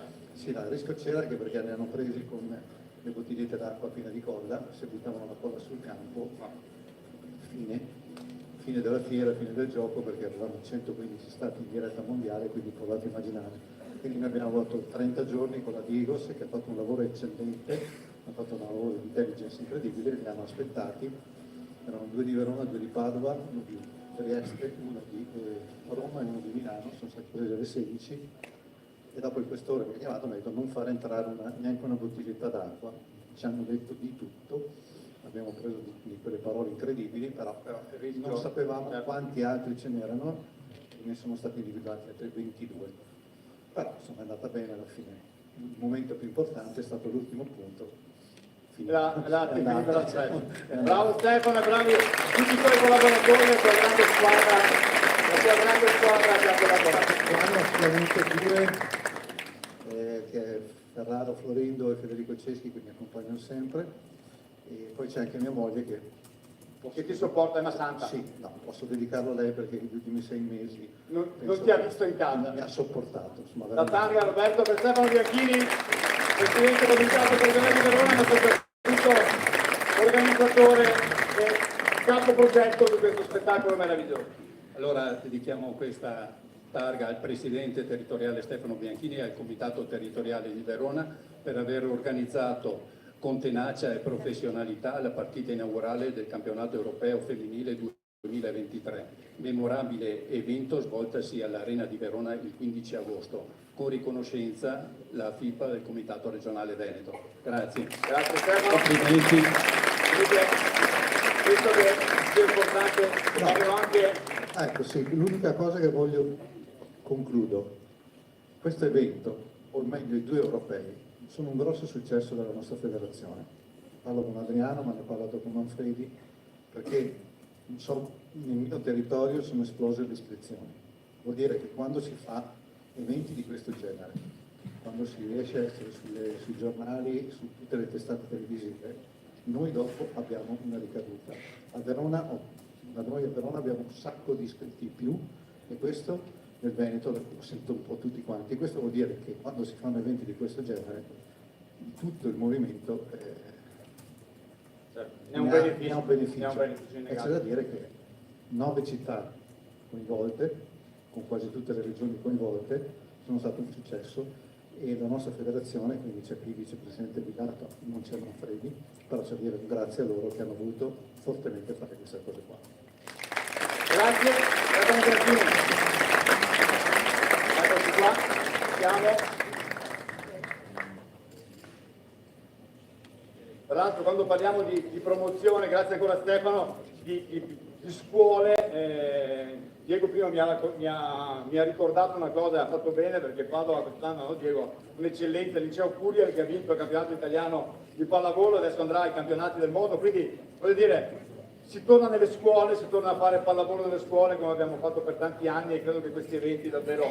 Io credo che, allora, in questi giorni sta succedendo il bello e il brutto, no? Guardo specialmente Giulia che, come dire, si occupa molto di comunicazione perché siamo diventati tutti commissari tecnici, tutti presidenti della federazione, che è un bene e un male, no? Perché assomiglia un po' al calcio, no Samu, dove tutti dicono la propria, questo deve andare via, questa non è capace, questa rompe le scatole, cioè ognuno dice la propria. È un brutto da una parte, perché si sentono anche delle cose che francamente no, si potrebbero evitare. Diciamo che come sempre cerchiamo di vedere il bicchiere mezzo pieno, tutti ne parlano e devo dire che questo europeo ha fatto parlare veramente tutti di pallavolo, anche chi non ne capisce nulla, e questo, ripeto, dal mio punto di vista è comunque una cosa positiva. Bene, allora, chiamo sul palco anche Giancarlo Vianello, eccolo qua, consigliere vicepresidente regionale e responsabile del sitting volley, perché, lo ha detto prima Roberto in apertura, tra qualche giorno, dal 9 al 15 ottobre, Carlo ospiterà l'europeo di sitting volley maschile e femminile, quindi uno sforzo organizzativo importante e abbiamo, credo ci sia, il piacere e l'onore di avere, io me lo ricordo da giocatore perché sono molto vecchio, quindi lui me lo ricordo, grande giocatore, gentile nazionale femminile di sitting volley, il brasiliano Amaury Ribeiro. Grande Amaury, vediamo il microfono. Ciao, ben arrivato. Stai bene? Ciao. Prego, vogliamo con Giancarlo brevemente spiegare che cosa succederà e quali sono le aspettative delle nostre nazionali, anche se tu segui ovviamente quella femminile, e direi io parlo di quella femminile, come De Giorgi quando gli chiedono, gli dice io non so nulla, quindi vedi tu insomma di cosa vuoi parlare, però è un grandissimo appuntamento. Va bene, prima vorrei ringraziare per l'opportunità di essere qua, sono della pallavolo olimpica, però da 15 anni lavoro con il sitting volley, che sarebbe la pallavolo per disabili, però è uno sport molto interessante perché si fa delle persone disabili in condizioni di atlete giocare ad alto livello e come vedremo qui all'Europeo aspetto tutti per fare il tifo per noi perché dobbiamo vincere questo campionato. Oh, ecco, un po' di metafora hai visto? Sì, che si sbilancia. Perché per alzare il campionato, la Paralimpiada di Parigi il prossimo anno, per forza dovremo vincere, così è la nostra, quindi vale come, la nostra vale come qualificazione? Soltanto il primo. Solo il primo? Sì. Però, e quindi è doppiamente importante. Però l'ultimo campionato europeo siamo stati secondi, la squadra italiana da quando siamo iniziato a lavorare nel 2017 ha conquistato il quarto posto al mondiale nel 2018 eppure le due ultimi europei al secondo posto. Così è una squadra nuova nel ruolo internazionale, mondiale, però con un gran potenziale e così abbiamo fiducia di poter competere all'altro. Bene, grazie a Maurizio, perché vogliamo dire due cose velocemente a livello organizzativo. Abbiamo visto 9 e 15 ottobre, vogliamo dire dove, velocemente, per dare ritmo come sempre? Sì, è un appuntamento, come ha detto a Mauri, molto importante, sia dal lato organizzativo e anche dopo logicamente per quanto riguarda le aspettative, in quanto la prima classificata si qualifica direttamente alle Olimpiadi per disabili di Parigi.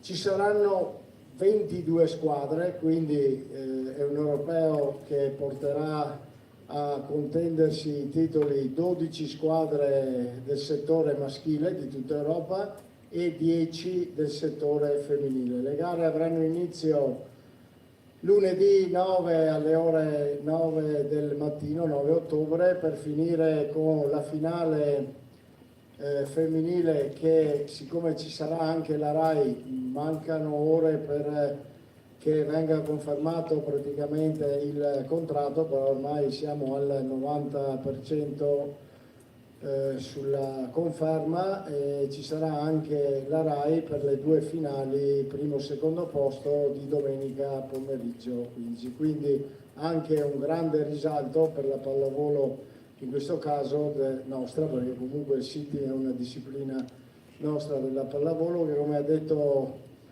l'allenatore, in pochissimi anni, perché siamo nati 6-7 anni fa, in pochissimi anni abbiamo ottenuto dei risultati importanti, quindi faremo anche delle promozioni come comitato regionale e come FIBA nazionale, affinché domenica pomeriggio, ci auguriamo che vada come vada, non faccio pronostici, però magari se ci sono anche parecchie persone a vedere questo sport che include veramente inclusione in una maniera incredibile, possa trovare un po' alla volta anche una maggiore adesione per quanto riguarda il livello italiano complessivo. Abbiamo parlato, grazie Adriano, abbiamo parlato di inclusività prima, e questa che direi che è una forma forte di inclusività. Ok, bene, grazie. Allora, grazie a Mauri per la sua presenza, in bocca al lupo ovviamente alle ragazze in questo caso, ma anche ai ragazzi del City Volley, perché è sicuramente un appuntamento importante che avremo anche magari la fortuna di vedere in TV. Giulia, se ti mandano a commentare, mi raccomando di imparare le regole. Grazie a voi. Bene. Ok. Bene. Mi fanno male i piedi, ci sediamo qua perché abbiamo la seconda parte del talk, adesso velocizziamo. Abbiamo qualche minuto di ritardo, ma recuperiamo. Dove eravamo rimasti, vi ricordate, all'anno? 96. Adesso il prossimo filmato vi faccio vedere. Allora, prima l'abbiamo massacrato perché... Allora, apriamo i microfoni per cortesia a chi è sul palco. È sparita la Pisani? Si sta cambiando le scalze, non sappiamo, vabbè, uscirà. Dicevo, abbiamo massacrato prima i microfoni, ragazzi. Eccomi. Prima stavo benissimo, adesso... Però 2 anni dopo andiamo a vincere il terzo mondiale di fila e velocemente vediamo chi fa, come si chiude la partita. Qua ci abbiamo riscatto. 98, mondiale 98. 14-10, affidata al servizio di Bracci, può essere la palla del mondiale, ed è così. la mette in terra, Papi, lunga la ricezione di Geric, l'Italia è campione del mondo, è azzurra ancora una volta, l'ultima palla del mondiale, la gioia dei giocatori. Un pallonettino così. Proprio, ma lei è signorato. Ma non lo volevo fare, poi l'ho pensato quando sono saltato, io conoscevo Nicola Ghiberbi, sapevo che era molto bravo a muro, allora ho detto meglio che lo schiaccio. Quello dell'Oscar, ho visto l'opposto in fondo e ho detto faccio il pallonettino. Quella era una nazionale particolare perché è il primo mondiale senza Giulio Velasco, ma con Bebeto in panchina, l'allenatore brasiliano che ha fatto molto bene in Italia. Abbiamo vinto 3-2 la semifinale col Brasile, poi questa era la finale appunto con l'allora Jugoslavia. Semifinale, visto che hai detto la semifinale del Brasile, quando siamo andati a fare il cambio delle magliette, abbiamo trovato una zampa di gallina dove facciamo il cambio delle magliette. Una zampa di gallina? Sì, come un malocchio, una macumba. Una macumba, come si chiama? C'è chi mette il sale e ha trovato una gallina. Fortunatamente abbiamo vinto 3-2. Però mi è rimasto un po' impresso. Perché in Giappone non ti puoi cambiare lì la maglietta nel campo, allora c'è un cammellino piccolino dove vai dentro, ti cambi la maglietta sul asciugato e abbiamo trovato la zampa di gallina. Invece andiamo a capire nel 2002 cosa è successo, perché arriviamo al momento, è il momento della Simone, il momento della Simone. No, facciamolo partire, poi facciamolo partire, poi ci parliamo dopo. Mondiale 2002, torno indietro un attimo. Il Mondiale 2002 è un mondiale importantissimo, no? Questo europeo femminile, dietro. È una data importante perché arriva, eccolo, facciamo partire.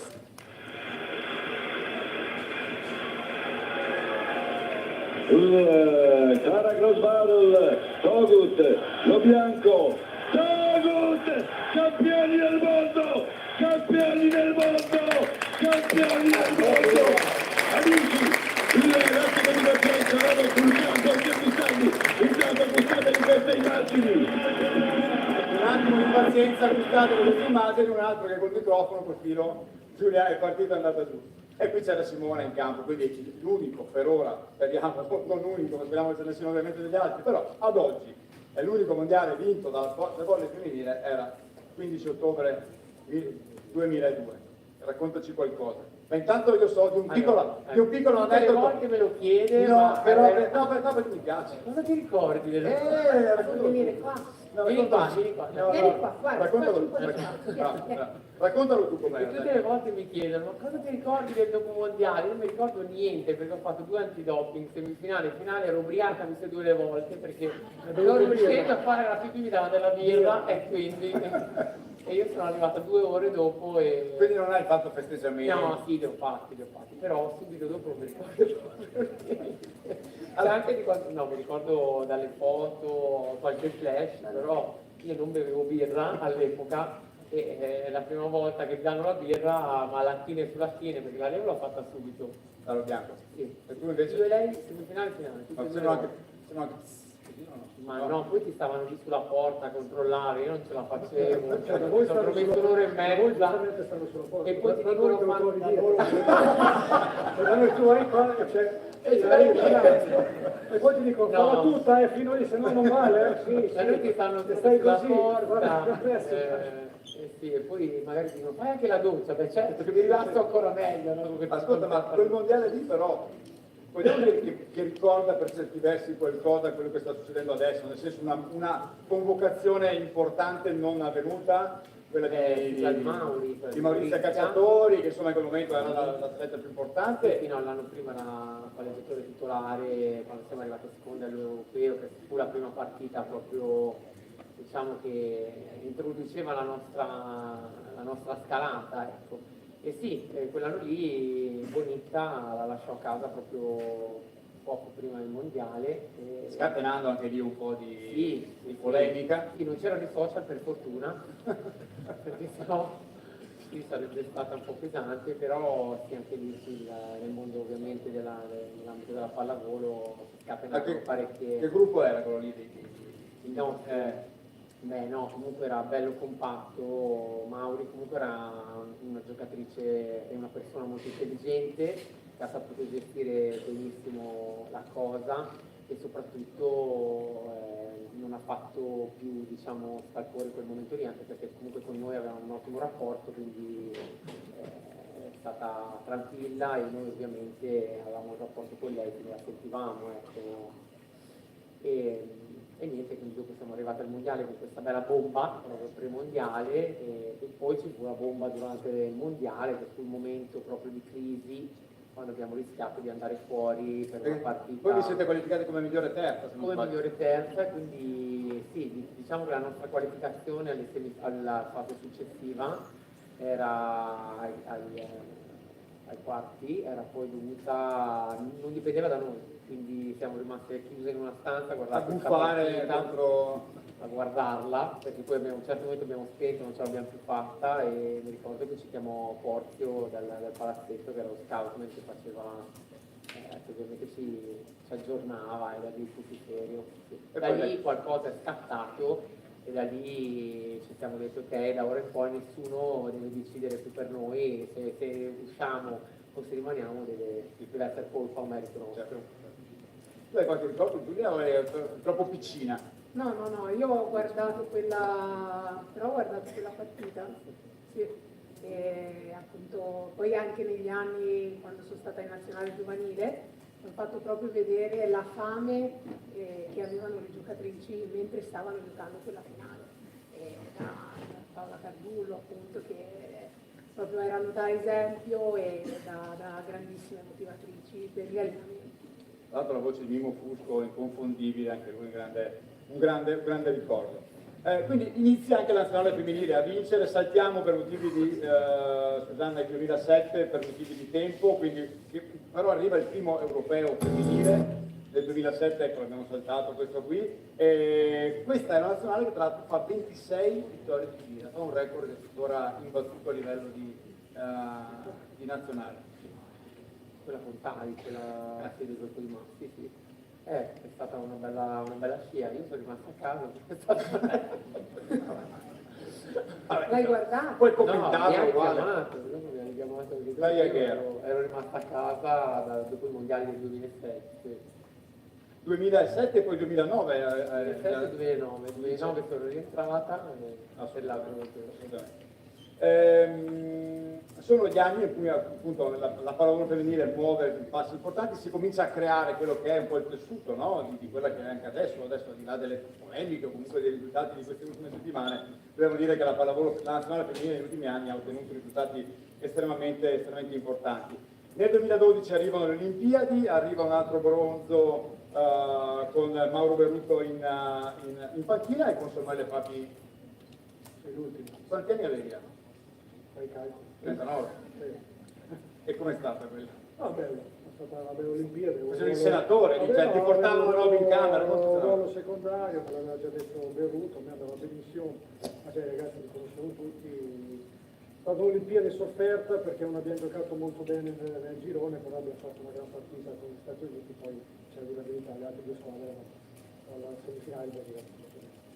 È l'anno anche in cui salutiamo ovviamente Pietro Bovolenca, il 2012, è l'anno in cui grazie a Pietro nel 2016 arriva la finale persa con il Brasile per 3-0, 25-22, 28-26, 26-24, per dire che comunque fu una finale estremamente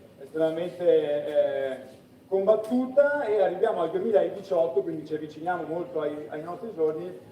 Giulia, perché arrivano anche i tuoi, cominci ad avvicinarti alla RAI, cominci ad avvicinarti alla tua carriera, perché arriviamo, pensate che ad oggi questa partita in cui adesso vediamo l'epilogo è la partita di pallavolo che ha avuto maggiori spettatori, 8 milioni di spettatori su Rai 1, l'altra sera la finale dell'Europeo maschile ha avuto 4 milioni e mezzo più 500.000 circa di Sky, che è un ottimo risultato. Questa però ha avuto 8 milioni e rimane ad oggi la partita di pallavolo più vista nella TV italiana. È la finale mondiale femminile, Italia-Serbia, vediamo l'ultimo punto con il commento opportuno. Forza per la Serbia.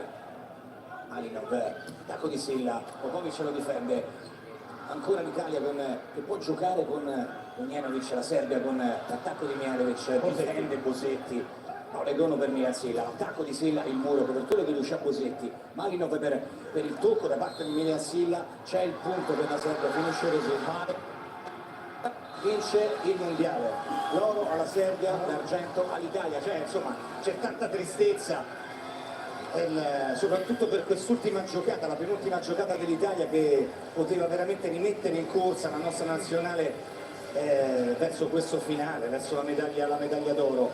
È chiaro che adesso è difficile parlare perché l'Italia ha fatto un percorso fantastico e questa Italia comunque ha trovato una medaglia d'argento e se l'è giocata fino in fondo. Se l'è giocata fino in fondo, ma ci fu la base, no? Adesso ripeto, al di là delle polemiche di questi giorni, in questa nazionale, non dire. Cosa dici? Perché lì abbiamo visto una Silla giovane, una Paola Egon giovanissima, Bosetti, insomma. Sì, erano gli inizi, no, di questa generazione, appunto. Io penso che, me ne voglia ovviamente Simona, ma abbiamo la nazionale più forte che sono ancora fermamente convinta e che l'Italia abbia mai avuto. E sono convinta che possiamo veramente far bene, c'è Parigi e finalmente magari oltre al discorso qualificazione che ad oggi insomma sì, ci sarà la VNL da dover vedere che cosa facciamo, ma insomma siamo i primi nel ranking, nel poter essere ripescate, poter magari cercare quella medaglia che non c'è ancora nel seniores femminile. Abbiamo capito niente, cambia discorso, non voglio sentire parlare di femminile in giorni uno negli occhi.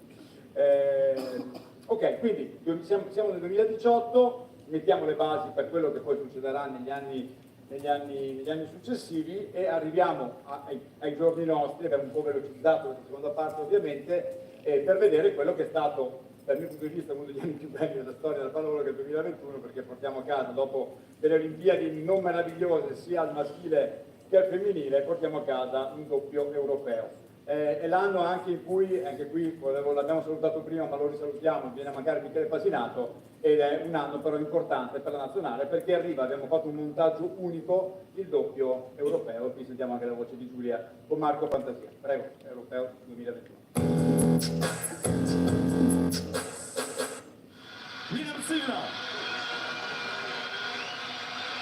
battuta a spiovere, alzata, occhio alla copertura, ci arriviamo. Silla, prova a forzare, cosa dice l'arbitro? In, 25-11, siamo campionesse d'Europa, che meraviglia! 14-11 c'è ancora Sebule al servizio. È forte così! L'Italia è campione d'Europa! Dal 2005 non capitava! La bella Italia è campione d'Europa! Sì! Sì! Ce l'hanno fatta in campo! Loro stanno piangendo, sono abbracciati! Eccolo qua, 2021 straordinario, doppio europeo. Che tipo di musica, perché tu la sei vista tutta dall'inizio alla fine con Marco, che percorso è stato a commentare? Ma diciamo che appunto penso che sia stata la vera grande vittoria del gruppo, perché è stata una mazzata all'Olimpiade essere state eliminate nei quarti dalla Serbia. E vincere di fronte a 20.000 persone che ti tifano e ti fischiano in casa della Serbia è stato veramente un bel riscatto, e penso che appunto sono quelle emozioni quando noi commentiamo, seguiamo le ragazze, no? Dall'inizio alla fine, ti senti un po' anche parte del gruppo, parte della squadra, quindi soffri e gioisci con loro. Quando ad esempio c'è stato il mondiale, quella semifinale che poi è stata persa appunto con il Brasile, io avevo appunto i lucciconi perché ti ripeto, ti senti parte, vai a intervistarle, chiedi come stai, quindi è comunque un sentirsi appunto all'interno del gruppo. E lasciano sempre tante emozioni e ci daranno tante emozioni. Quindi stai vivendo anche questo momento particolare della nazionale, cioè ti senti un po' coinvolta, al di là del tuo ruolo come team manager dell'Under 17? diciamo che non è mai facile quando hai ovviamente anche un tuo pensiero, poi riuscire, sai che sei davanti a un microfono, che ti stanno ascoltando delle persone a casa. A me non piace mai puntare il dito contro qualcuno.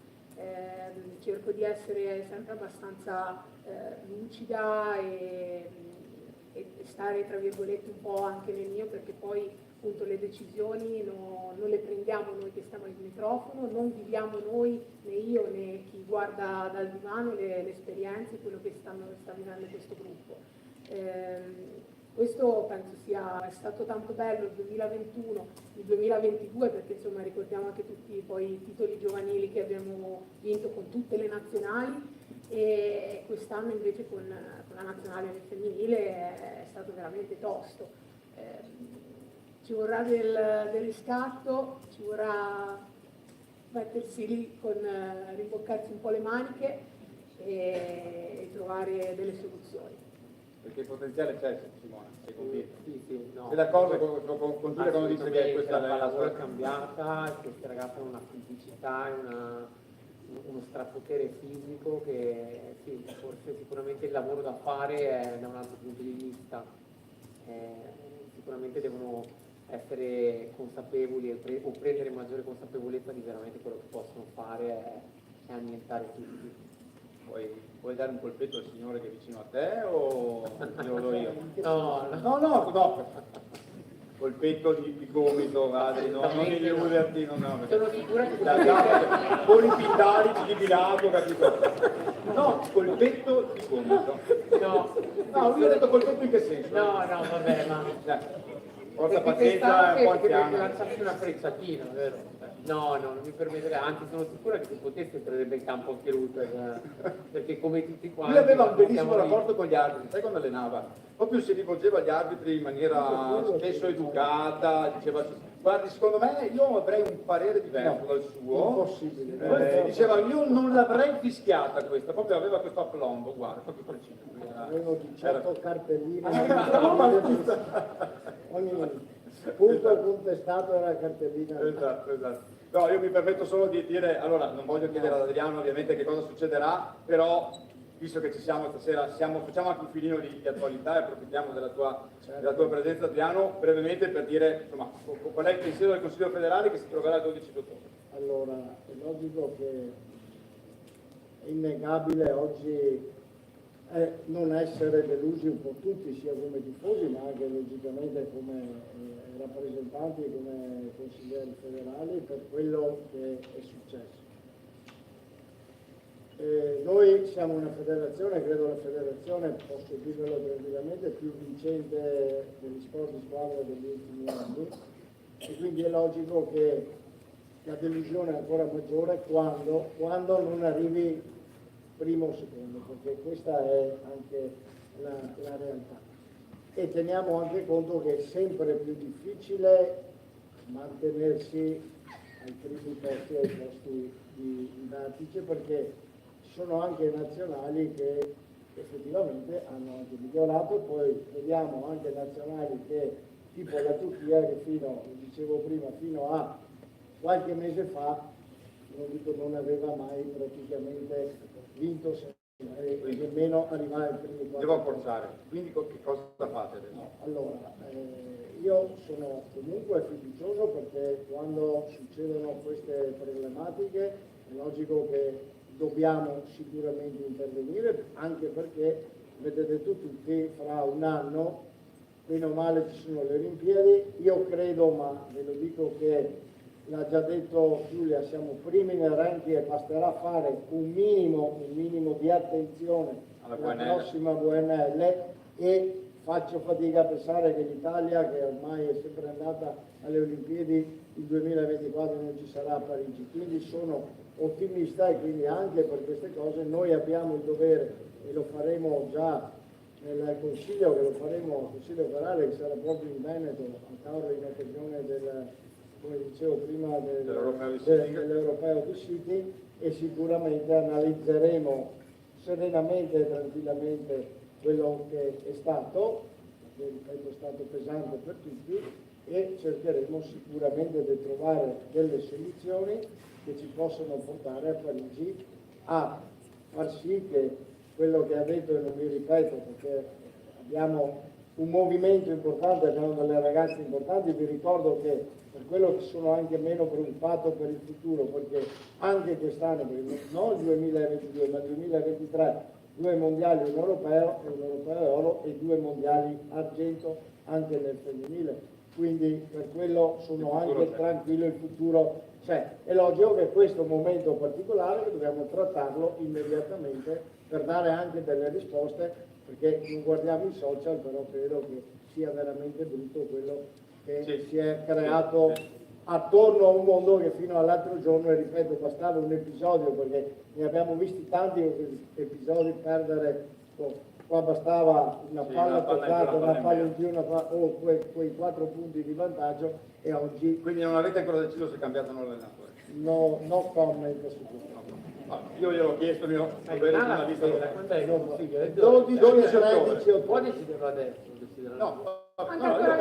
Ognuno può avere le proprie... Ma allora, io ma non decisioni a caso, no? C'è del tempo per riflettere. Torniamo qua e glielo chiediamo. Esatto. No, io l'unica cosa che posso dire in questi giorni, credo che ognuno di noi si sia fatto un po' la propria idea di quello che è successo. Io faccio fatica a entrare in più nelle dinamiche, tra l'altro secondo me Davide Mazzanti è una splendida persona da un punto di vista proprio umano, e quindi ecco, quindi non entro nel merito tecnico, ha sbagliato, ha fatto tutto, qui ci sono dei tecnici, c'è un consiglio federale, ci sono delle persone. Quello che sicuramente secondo me è andato fuori completamente da ogni binario è stato proprio gli insulti e queste cose che si sono lette sui social nei confronti di una persona che credo, immagino, abbia fatto di tutto non per perdere, ma comunque per portare e salvare la sua pelle di allenatore, ma anche per portare avanti la nazionale. Quindi quello che mi ha dato molto fastidio personalmente da appassionato di pallavolo in questi giorni è proprio questa gogna mediatica, come si dice, nei confronti di una persona che ha fatto delle scelte giuste o sbagliate, condivisibili o non condivisibili, ma sono sempre delle scelte e andrebbero rispettate. Fine, vediamo il 2022, è l'anno del mondiale. Fermete Giorgi, il suo 4º mondiale, nel 23 dei giocatori, vediamo l'ultimo punto del 2022 e poi chiudiamo un po' dei... Chi ama la maglia azzurra, per quanto la amano questi ragazzi, 24-20, 4 match point, viene che l'Italia è campione del mondo, la bella Italia, la bella Italia, la bella Italia è campione del mondo per la 4ª volta nella storia, dopo 24 anni, la bella Italia spavalda, giovane, talentuosa, folle, vince il mondiale, dopo l'europeo arriva il mondiale per questa grande Italia.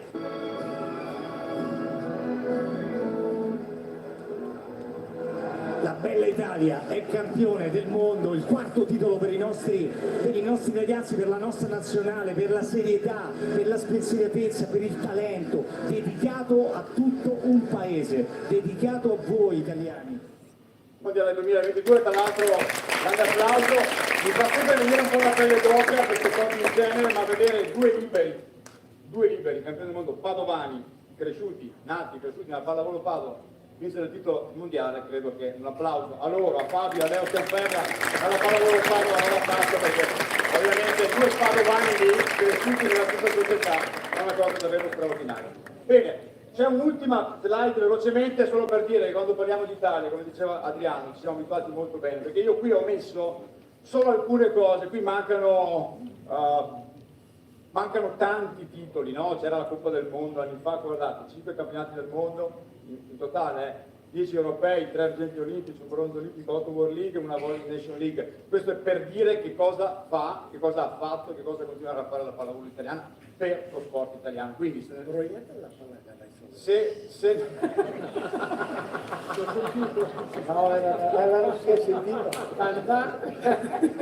spero che non ci sia baschettari. Non lo so, portate pazienza, fatto così.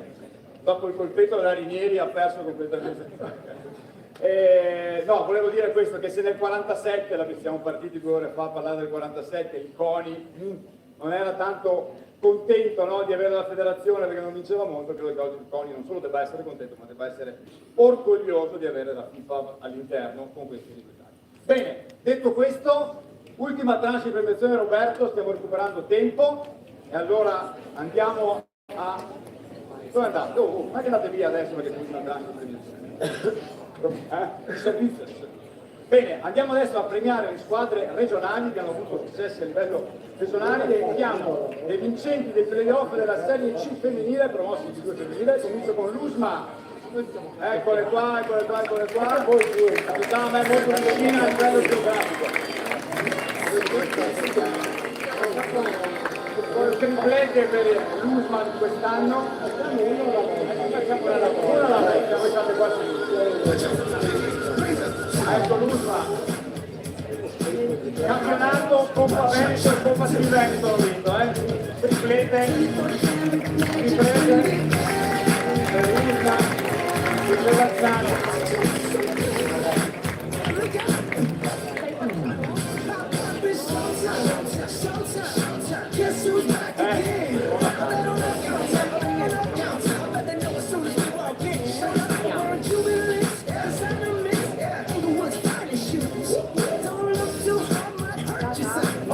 Grazie a Urban per prendere, come dicevo, campionato, promosso in B2 e Coppa Veneto. Andiamo un po' più avanti, perfetto. La seconda squadra è io giuro che ho letto Beone, ma è B1, ovviamente, promossa in B2 femminile, prego, dov'è B1? Eccolo qua. B1. Dovevo saperlo. Eccolo qua, complimenti, promozione in B2 anche per il B1 o Beone, decidetelo come volete ovviamente. Bello Beone.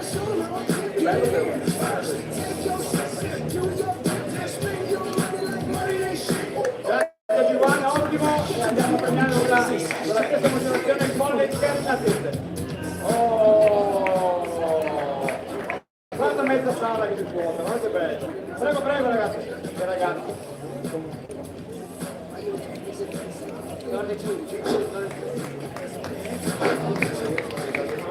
Angelina Volley di Carinatese, promossa in B2, femminile.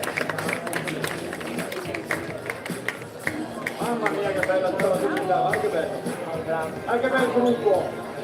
Guarda che bel gruppo.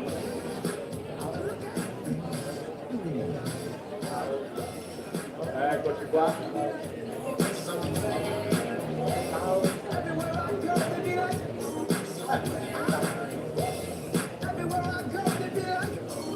Devo fare i complimenti Roberto per la grande, abbassatevi un po'. Devo fare i complimenti per la grande partecipazione, complimenti davvero, che credo che siate uno di tutti più numerosi in assoluto. Nicola, pronto per... Ok?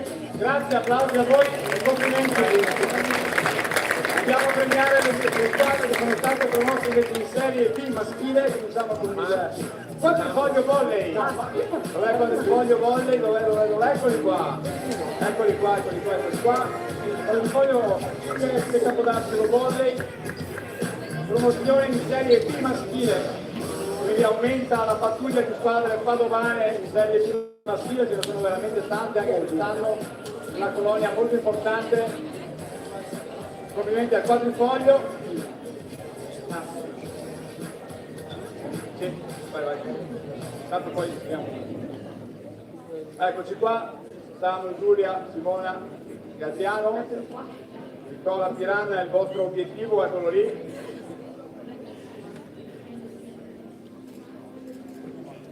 Siamo, un applauso ancora, grazie a quadrifoglio.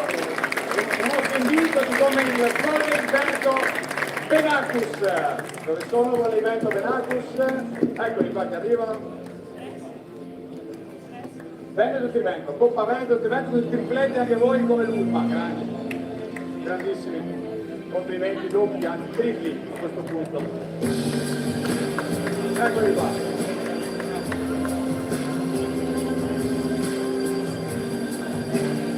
Un'altra promozione in Serie B maschile.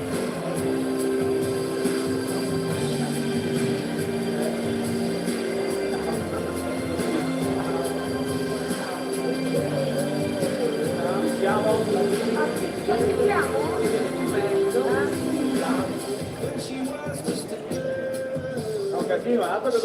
sceneggiatore qua,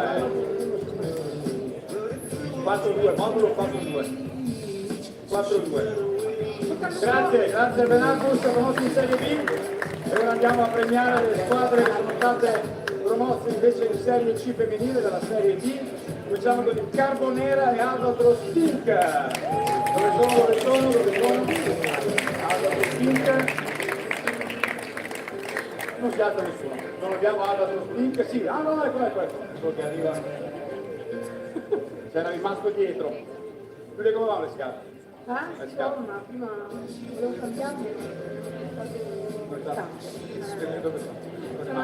Stai soffrendo in silenzio? Eccolo qua! Cambiamo la Carbonera e Albatros Pink, eccola qua! Eccoli qua! Promozione in Serie C femminile.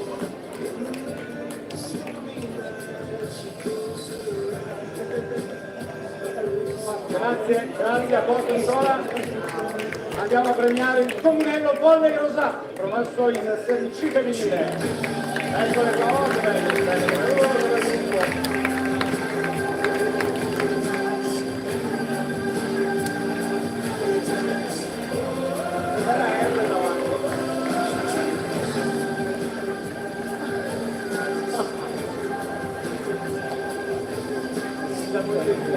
femminile, di Volley Rosà, provincia di Vicenza. Eccole. Sì, con la maglietta, guarda che bene.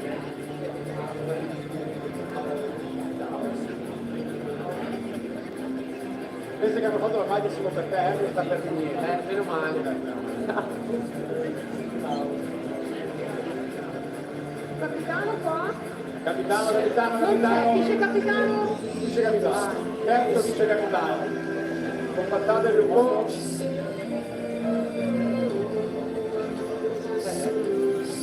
Grazie Nicola, grazie alla Volley Rosà, promosso in Serie C.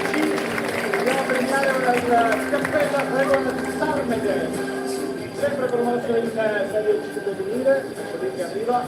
Siamo di gruppi molto numerosi, di gruppi un po' meno numerosi, ma insomma è bello anche questo, così ognuno ha le proprie caratteristiche. Lui è presidente, allenatore, giocatore, no perché non è qui. Abbiamo dei problemi con le letture Perché non è? È un po'... Ma chi è? Lui? Sì. Io devo toglierli addirittura. Ciao, grazie. Allora, tutti premi a te. Eccola, vediamo la squadra dietro per la premiazione. Grazie Nicola, al lavoro San Vendemiano, eccole qua che arrivano. Eccole qua, grazie mille. Eccoci qua. Poi non andate via, c'è il fresco qua e non scappate via. Papi è indisciplinato. Papi non si vede più, non salta più. Samu, non salti più, ci vedi male, è un passo da rete, un teclino proprio. Vuole avere i capi, che qua? Savendeliano. Grazie, tutta la squadra promossa in Serie C femminile, l'Asolo Altivole Riese. Allora, io ho fatto giornalista, però se devo fare un titolo con la vostra squadra, ragazzi, è un casino. Dite al vostro responsabile marketing che è un casino. No, perché scusa Giulia, tu riesci a leggere questa. No, hai ragione. No, fatti leggere. Questo, Samu, questo lo leggi. È una grandezza che Papi riesce a leggere. Altivole Riese, tutto insieme. Diciamo che per fare i titoli è un po' impegnativo però.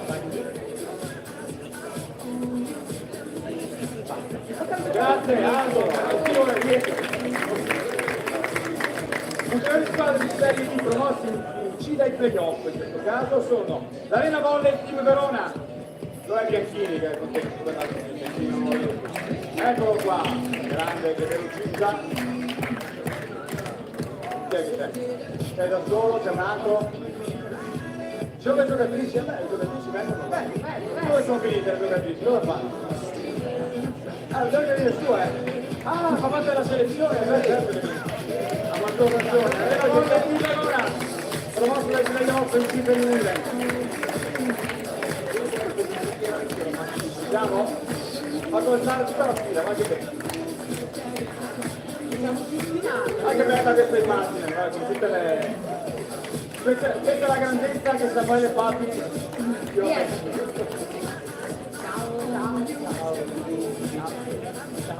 Arena Volley in Verona, promosso in Serie C, passando dai playoff, che è sempre una bella sfida. Sezione alla Pisani che pensa in piedi alla Rinieri, a un giardino con quei tacchi là, poi ok, grazie mille ragazze ovviamente. Altra squadra promossa in Cina ai playoff, Mecca 2 Libertà Scozzè. Mecca 2 Libertà Scozzè, eccoli qua, che arrivano. Ci siamo quasi, quasi al termine, ancora 3 squadre e poi ci siamo. Mecca 2 Libertà Scozzè. Vorrei far notare il microfono di Adriano. Vorrei far vedere il microfono di Adriano che da quando ha parlato del nuovo allenatore della nazionale se l'è tolto completamente. Non vuole più parlare. Va a forza, va bene. Libertà Scozzè, eccolo qua.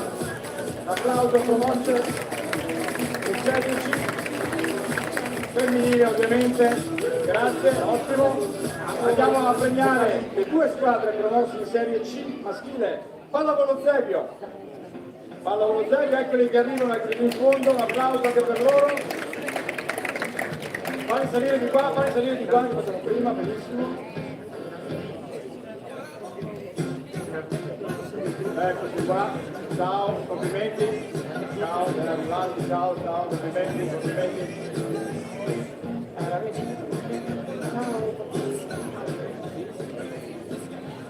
Perché hanno messo 3? Perché hanno messo 3? Non c'è un motivo, 3 a 0. 3. No, non lo sanno, non fare domande.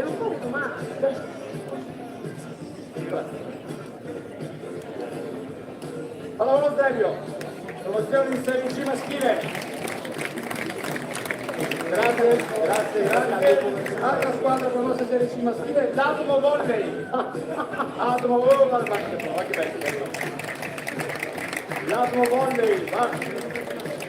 Ha detto che se hanno questo sapore non chiamate. Ok. Va bene. Belle queste divise, con questa...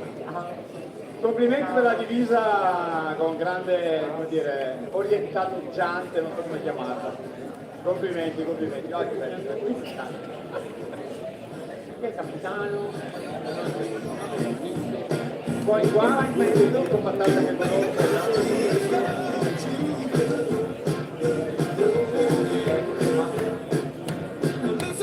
Samu è già integrato nella squadra.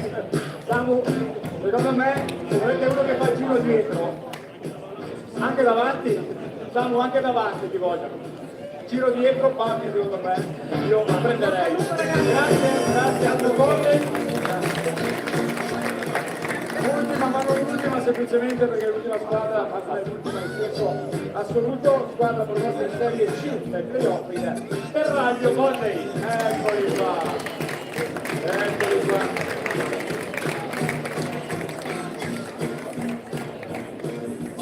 Ecco il Cervaglio che arriva, anche loro ben numerosi.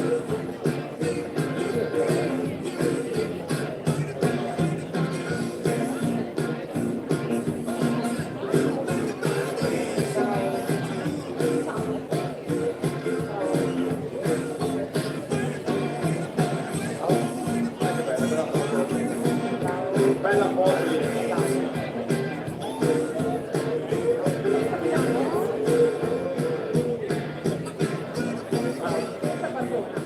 Lui ormai è pazzesca. Ci prova con tutti. Stai facendo mercato? Hai voglia di giocare ancora? No. Secondo me qualcuno vive per poco, secondo me. Grazie. Di qua. Allora, intanto grazie a tutti per la pazienza, grazie per essere stati qua fino a questo momento. C'è un'ultimissima piccola parte, intanto volevo ringraziare veramente tutti perché è sempre un impegno. Roberto, vieni qua, prendi il microfono un attimo che siamo alla chiusura, ma c'è Andrea. È sempre un impegno importante in termini di tempo, vedete che stiamo accelerando, sappiamo che... Io ho fatto una scommessa con Maso, ho detto cena di pesce se sto in 2 ore e un quarto, sono 2 ore e 3, ci sono ancora 2 minuti per la cena di pesce e dopodiché non lo so, mi offrirà qualcos'altro. E abbiamo un'ultima parte importante, comunque abbiamo scherzato e riso molto questa sera, ma una persona importante perché è stato il libero, è il recordman attuale delle presenze in bianco e nero con pallavolo Padova, oggi fa tante cose per cui anche il consigliere regionale di Padova, Andrea Garghella, responsabile del settore di volley dell'istituto regionale, a cui viene qua, anzi venite qua anche voi, non state dietro, siamo... Andrea ha fatto il libero nella sua vita, ma è vero quello che diceva lei che... Non hai sentito? Ma tu com'è che sei diventato libero? Ma lui giocava a schiacciatore poi. Perché hanno visto che quelli prima... È il più alto di Papi, però... Vabbè. Com'è nata la tua... Diciamo che hanno scelto uno. Non ero alto sufficiente per stare davanti, mi hanno detto sta dietro quella linea che è forse lo meglio. Direi che è andato discretamente bene. Andrea, vuoi presentare tu la tua attività, il tuo circuito, i tuoi ragazzi, i tuoi ragazzi? Okay. Lascio a te. Se hai bisogno di occhiali chiedi a Papi che lui è precisissimo. No, allora, vogliamo adesso premiare come insomma ultimi ragazzi premiati, i vincitori delle varie categorie del circuito regionale di beach volley. Con l'occasione devo anche ringraziare tutte le società di beach volley che ci hanno aiutato ad avere anche quest'anno un corposo circuito regionale, quindi ringraziamo JBR, ringraziamo Real Beach, ringraziamo la No Way, ringraziamo Traveling Beach Volley School e anche la FIPA Rovigo. E ovviamente poi tutti gli altri comitati ci hanno comunque dato una mano. Quindi direi che possiamo iniziare. Lascio a te questa sera così ecco. Ok, guarda, qui ci sono tutte, andiamo in ordine dai più piccolini, dalle più piccoline. Un Under 14 che è stata bella corposa quest'anno, le campionesse regionali sono Mia Carminati e Costanza Pistore. Ecco che arrivano. Mia Carminati è anche l'MVP della stagione, l'MVP è stato dato al ragazzo o alla ragazza che hanno fatto più punti nell'arco di tutta l'estate, indipendentemente insomma dal compagno con cui giocavano. Sì, ok, chiamiamo anche gli altri. Nell'Under 16 femminile abbiamo avuto un pari merito, quindi ci sono 2 coppie campionesse regionali, Anna Fregolente e Gioia Laurenti e Sofia Zambon e Noemi Ticheo, con Sofia Zambon che è anche l'MVP della categoria. Andiamo avanti così intanto si preparano sul palco. Under 16 maschile, Alessandro Ganzerla e Elia Piozzonetti, campioni regionali e anche MVP perché hanno giocato tutta la stagione insieme. Poi in Under 18 femminile Mayra Granzioli e Ilaria Porporati.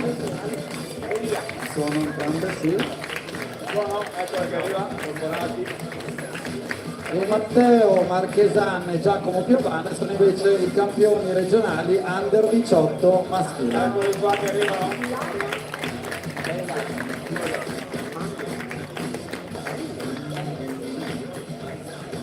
Sì, anche di qua, uguale.